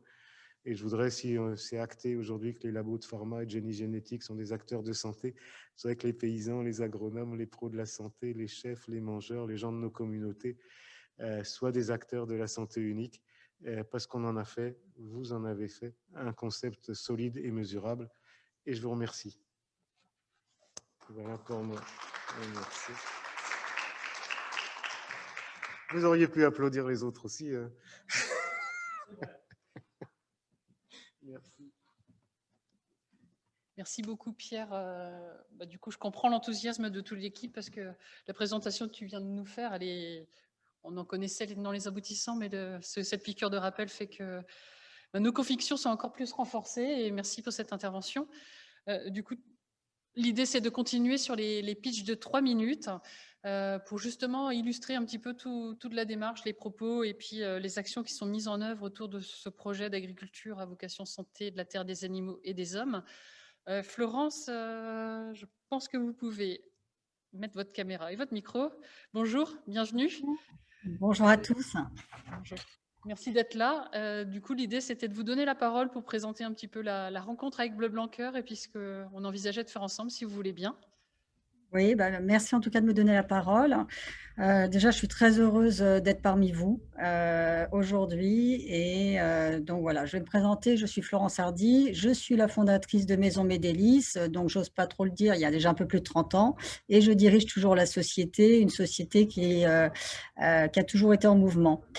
Nous sommes spécialisés dans le sourcing et la distribution de produits gastronomiques pour les chefs de cuisine, que ce soit dans les grandes métropoles comme à Paris, mais aussi à l'export. Et on accompagne nos clients dans les nouvelles tendances de consommation et également dans leurs besoins d'innovation. Un de nos objectifs, c'est d'être dans un équilibre qui parfois n'est pas si évident que ça, c'est-à-dire faire cohabiter gastronomie végétale, goût et produits sains, largeur de gamme et respect de l'environnement. Comme l'a dit Nathalie, qui parle d'une rencontre, moi, quand je pense à Bleu Blanc Cœur, la première chose, pour moi, Maison Médélis et Bleu Blanc Cœur, c'est une rencontre. La rencontre avec Nathalie, avec Pierre, avec l'équipe Bleu Blanc Cœur a été déterminante pour moi. L'humain qui reste au cœur de nos préoccupations, c'est ce qui nous rassemble. Et on partage des valeurs communes sur notre responsabilité environnementale, sociétale, en donnant du sens à ce que nous faisons et surtout sans clivage, sans dogmatisme. Et je crois que ça, c'est excessivement important par rapport à certaines démarches qui sont très excluantes. Et voilà, et la rencontre aussi s'est faite autour de ça. Bien sûr, c'est une rencontre autour du bien manger, mais du manger sain et du bon sens. Consommer moins, gâcher moins, manger mieux, et dans la diversité, le respect des produits. Alors, Bleu Blanc Cœur et Maison Mes Délices, c'est une rencontre qui a un projet. C'est déjà pour nous porter les valeurs Bleu Blanc Cœur à travers le corner d'exposition dans notre comptoir de vente à Rungis. C'est favoriser la visibilité de Bleu Blanc Cœur dans la restauration commerciale et gastronomique, essentiellement. C'est développer et continuer à développer Maison Mes Délices dans sa démarche d'innovation. C'est mutualiser ensemble un hub de découverte des produits, de mise en avant des producteurs, de mise en œuvre par des chefs dans notre cuisine de démonstration qui est sur notre site de Rungis au milieu des produits. Donc notre cuisine de démonstration en fait est complètement au milieu c'est un espace d'événement qui est au milieu de l'espace de vente, puisqu'on a de la vente sur place, même si notre croissance et la plus grosse partie de notre chiffre d'affaires se fait soit par expédition ou soit par livraison, et essentiellement par nos moyens propres. Bleu Blanc Cœur et Maison Mes Délices, c'est être ensemble, le lien entre l'agriculteur et le chef, dans le souci du consommateur. Bien sûr, c'est ajouter nos ADN pour aller plus loin ensemble. C'est partager tous ces engagements qui nous tiennent à cœur. Et puis, on est vraiment, nous, dans l'écosystème de restauration, on est vraiment dans une transmission. La transmission est excessivement importante. Et Maison Mes Délices et Bleu Blanc Cœur, c'est contribuer à éduquer les nouvelles générations autour du goût, de la découverte de saveurs, et permettre aussi un niveau d'information pour, au bout du compte, une meilleure santé. Donc, je peux vous dire, je suis excessivement impressionnée par le travail qui est fait chez Bleu Blanc Cœur, par la démarche, par la passion des hommes et des femmes qui constituent les équipes, très impressionnée par Pierre, mais qui ne le saurait pas. Et c'est avec bonheur et beaucoup d'humilité, au regard de tout ce qu'il me reste à faire, tout ce qui reste à faire, que je rejoins avec bonheur, comme je l'ai dit, l'aventure Bleu Blanc Cœur. Voilà, je vous remercie. Merci beaucoup. Merci beaucoup Florence, et puis ravi aussi de votre ouverture d'esprit et puis d'avoir accepté de construire cette aventure ensemble qui va être visible, je pense, à la fin de l'année. On aura tout un événement à co-créer ensemble, et puis cette invitation pour une assemblée générale au mythe de Rungis qu'on devait faire déjà l'année dernière, j'ose espérer qu'on puisse se donner rendez-vous en 2022, puis en profiter pour inaugurer notre partenariat à cette occasion.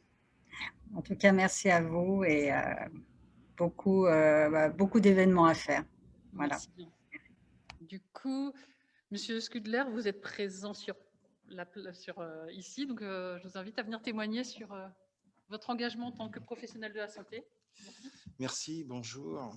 Alors, c'est vrai que j'ai été aussi très impressionné par toutes les actions qui sont menées par les équipes de Bleu Blanc Cœur.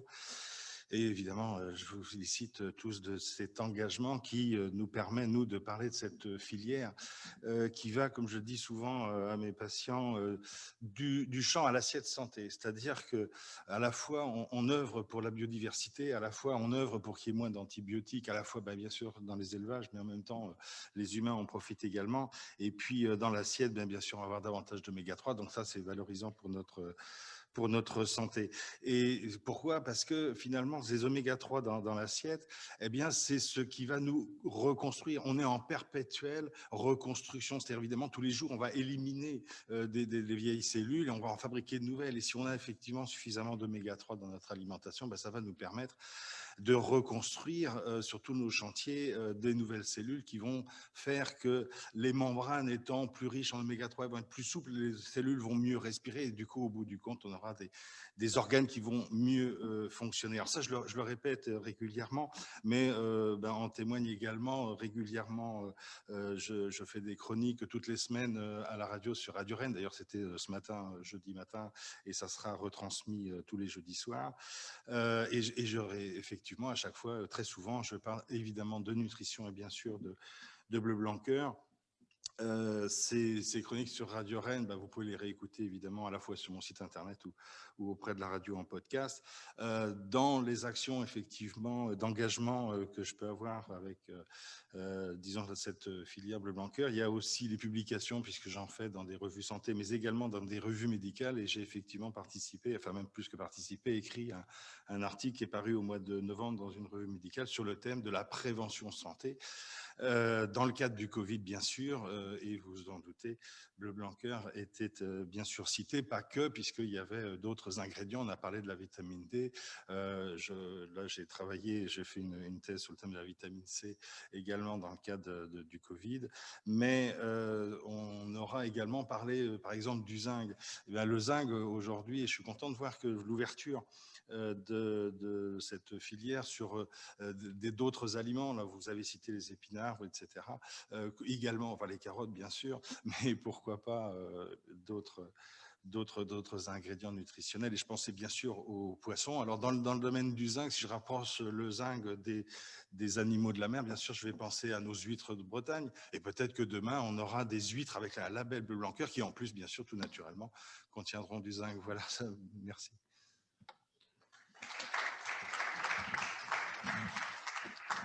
Un énorme merci pour ce témoignage. Je pense que ça rend lisible toute la démarche des professionnels de la santé. Vous êtes un peu plus de 2600, je le rappelais tout à l'heure, mais les actions au quotidien pour véhiculer tous ces fondamentaux sont essentielles. Et puis, au travers de tous les outils que vous avez cités, les podcasts, les articles, ça véhicule, je dirais, tout le travail qui est fait en amont au niveau des filières. Donc, merci beaucoup pour votre témoignage. J'invite maintenant Monsieur Beauchesne Merci. Bonjour, Monsieur Beauchesne. Bonjour, vous m'entendez? Oui, parfaitement. Merci d'être là. Merci d'avoir pris le temps de partager cette Assemblée Générale et puis de venir témoigner sur les actions qui sont construites en partenariat avec vous, côté Bleu Blanc Cœur. Je vous passe la parole. Merci à vous pour l'invitation et les présentations qui sont très intéressantes. Donc, nous, Roland Beauchesne, directeur du Centre Leclerc-Creuset à Tout-Sud, donc à côté de Nantes. Notre engagement Bleu Blanc Cœur n'est pas d'aujourd'hui, n'est pas d'hier. On a commencé en 2009. Alors, pour la petite histoire, en 2009, nous avons décidé de créer l'association Produits de chez nous, qui aujourd'hui est appelée aussi au national par le mouvement Leclerc, les alliances locales. Et donc, en 2009, lorsqu'on a fait notre sourcing avec les différents producteurs locaux autour du magasin, très rapidement, la démarche Bleu Blanc Cœur nous a convaincus. Je pense qu'on partage un peu ces valeurs-là. Et donc, on a décidé en 2009 de créer une boucherie traditionnelle qui est donc 100% locale et avec des produits Bleu Blanc Cœur, principalement sur la viande de bœuf, de veau, mais également aussi de porc. Donc, plus de 10 ans de partenariat aujourd'hui, 2009-2021, avec 2 animations chaque année dans le magasin avec des producteurs et des éleveurs, où forcément aujourd'hui la démarche Bleu Blanc Cœur fait sens. D'ailleurs, je remercie les producteurs. Je pense à Pascal Paquet, notre éleveur de veaux que j'ai rencontré la semaine dernière, qui me disait qu'il serait aujourd'hui à l'Assemblée pour la passion de son métier tout d'abord, mais également l'investissement qu'il met dans l'engagement Bleu Blanc Cœur. Nous faisons en plus des visites, c'est-à-dire que je prends les équipes de la boucherie, par exemple, essayent d'aller rencontrer les éleveurs directement sur le terrain, parce qu'on pense aussi que la relation entre nous, magasins, mais c'est des relations, c'est entre les hommes, et je pense que c'est vraiment important. Nous avons formé également nos bouchers pour qu'ils apprennent vraiment les valeurs, et là, je remercie notre abattoir Oscavo qui prend en charge les formations et qui aide un petit peu nos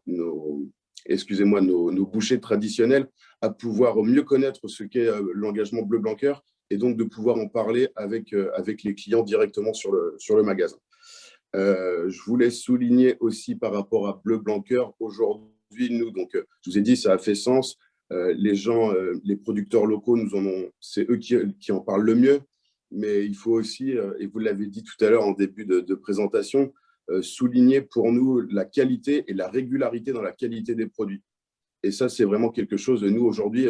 Sur notre boucherie traditionnelle, on est fiers de ce que l'on vend.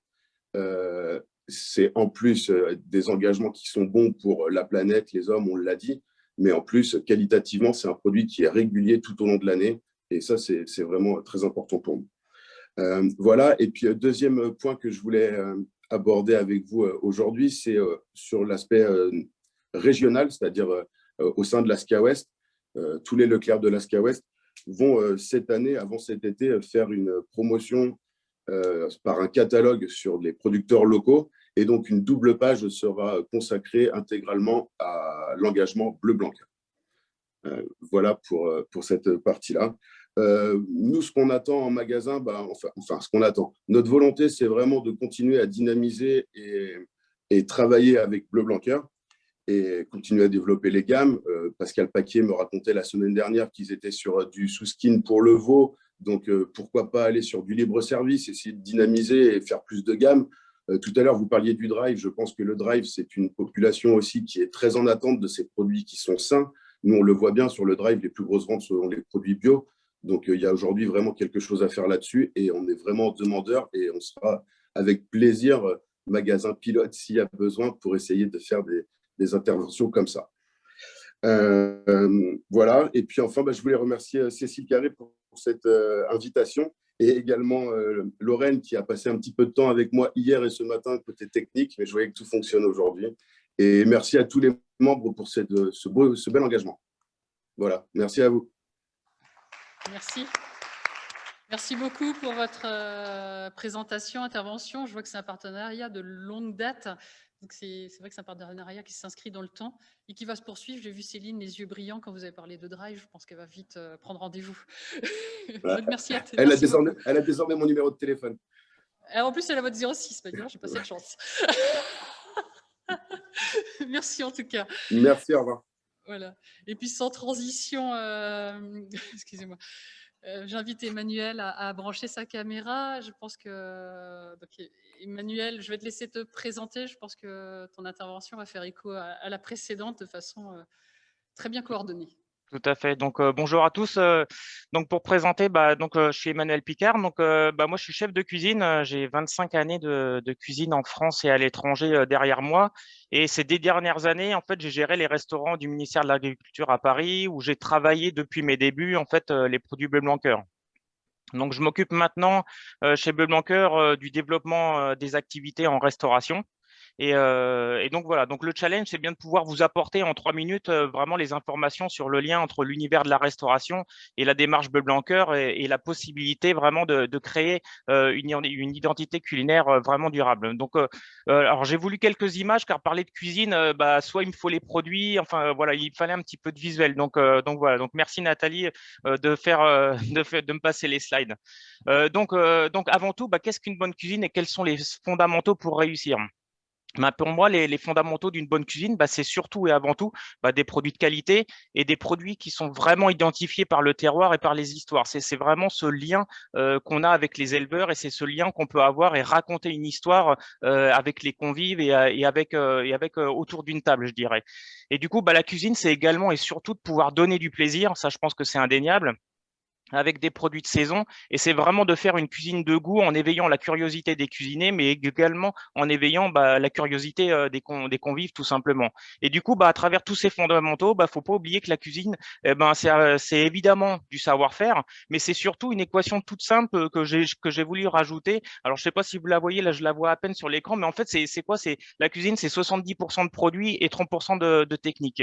Et derrière, cette simple opération, faut jamais oublier que en fait le premier maillon de la chaîne, c'est qui? C'est l'éleveur et c'est lui qui nous permet en fait de valoriser nos produits et que nous, les cuisiniers, en fait, on est juste là pour sublimer le produit, mais sans le travail en amont, en fait, on n'est pas grand-chose. Donc voilà. Et du coup, la finalité d'une bonne cuisine, c'est donc d'arriver à combiner tous ces points vraiment sans occulter le volet environnemental qui pour moi est très important dans notre cuisine d'aujourd'hui et sans oublier non plus ce volet économique et de pouvoir avoir vraiment une assiette qui soit viable financièrement également tout au long de l'année.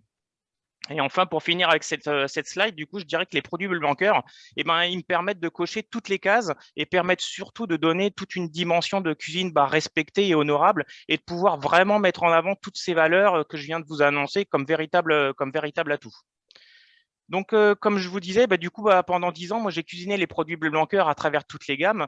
Et du coup, les bonnes raisons de proposer les produits Bleu Blanc Cœur en cuisine, c'est quoi? C'est avant tout, c'est la culinarité des produits, mais c'est également d'avoir des produits qui s'inscrivent dans une dimension technologique et nutritionnelle que nous, les chefs, les artisans du goût, en fait, on aime particulièrement. On s'aperçoit qu'en plus des qualités scientifiques et environnementales, comme on a pu écouter Pierre, du coup, pendant la présentation, et on le sait, les produits, en fait, on s'aperçoit en les cuisinant, qu'est-ce qu'il y a? Il n'y a pas cette perte en eau et du coup, grâce à ça, on peut faire un portionnage supplémentaire. On n'a pas de dessèchement de produits, que ce soit en liaison chaude, en liaison froide, et ça, c'est relativement extraordinaire pour nous, les cuisiniers. Et on a vraiment cette qualité qui est gustative présente sur tous les produits. Et il y a un volet que moi, où c'est vraiment une passion, c'est cette histoire autour du gras, ce fixateur naturel de goût, ce qui va fixer vraiment les arômes, les saveurs et ce qui va faire vraiment cette plus-value dans vos assiettes. Alors, le gras, chez Bleu Blanc Cœur, je trouve que c'est une belle aventure. Que ce soit un gras de couverture, un gras intramusculaire ou que ce soit un gras naturel autour des produits, c'est vraiment quelque chose de super intéressant, je dirais, à dompter et vraiment à mettre en avant. Et du coup, à travers tout ça, on participe du coup à cette éducation du bien manger et à cette éducation aussi du gaspillage alimentaire, puisque souvent, les assiettes, elles reviennent vides.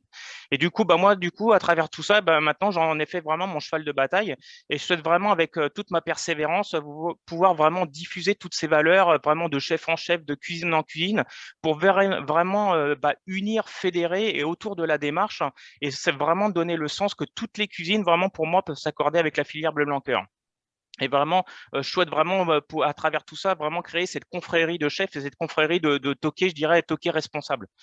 Et du coup, on a cette chance de pouvoir, moi je trouve qu'on a vraiment une chance extraordinaire de pouvoir s'exprimer et d'offrir une cuisine qui est vraiment responsable, qui allie également ce triptyque de la santé de la terre, santé des animaux et la prospérité des hommes, qui est à mon sens une ouverture vers l'avenir et vraiment on s'engage vers le respect des hommes. Et on parlait tout à l'heure du lien avec les hommes. Je pense que pour moi, c'est vraiment tous ces maillons de chaîne qui sont ultra responsables dans la cuisine d'aujourd'hui, quoi.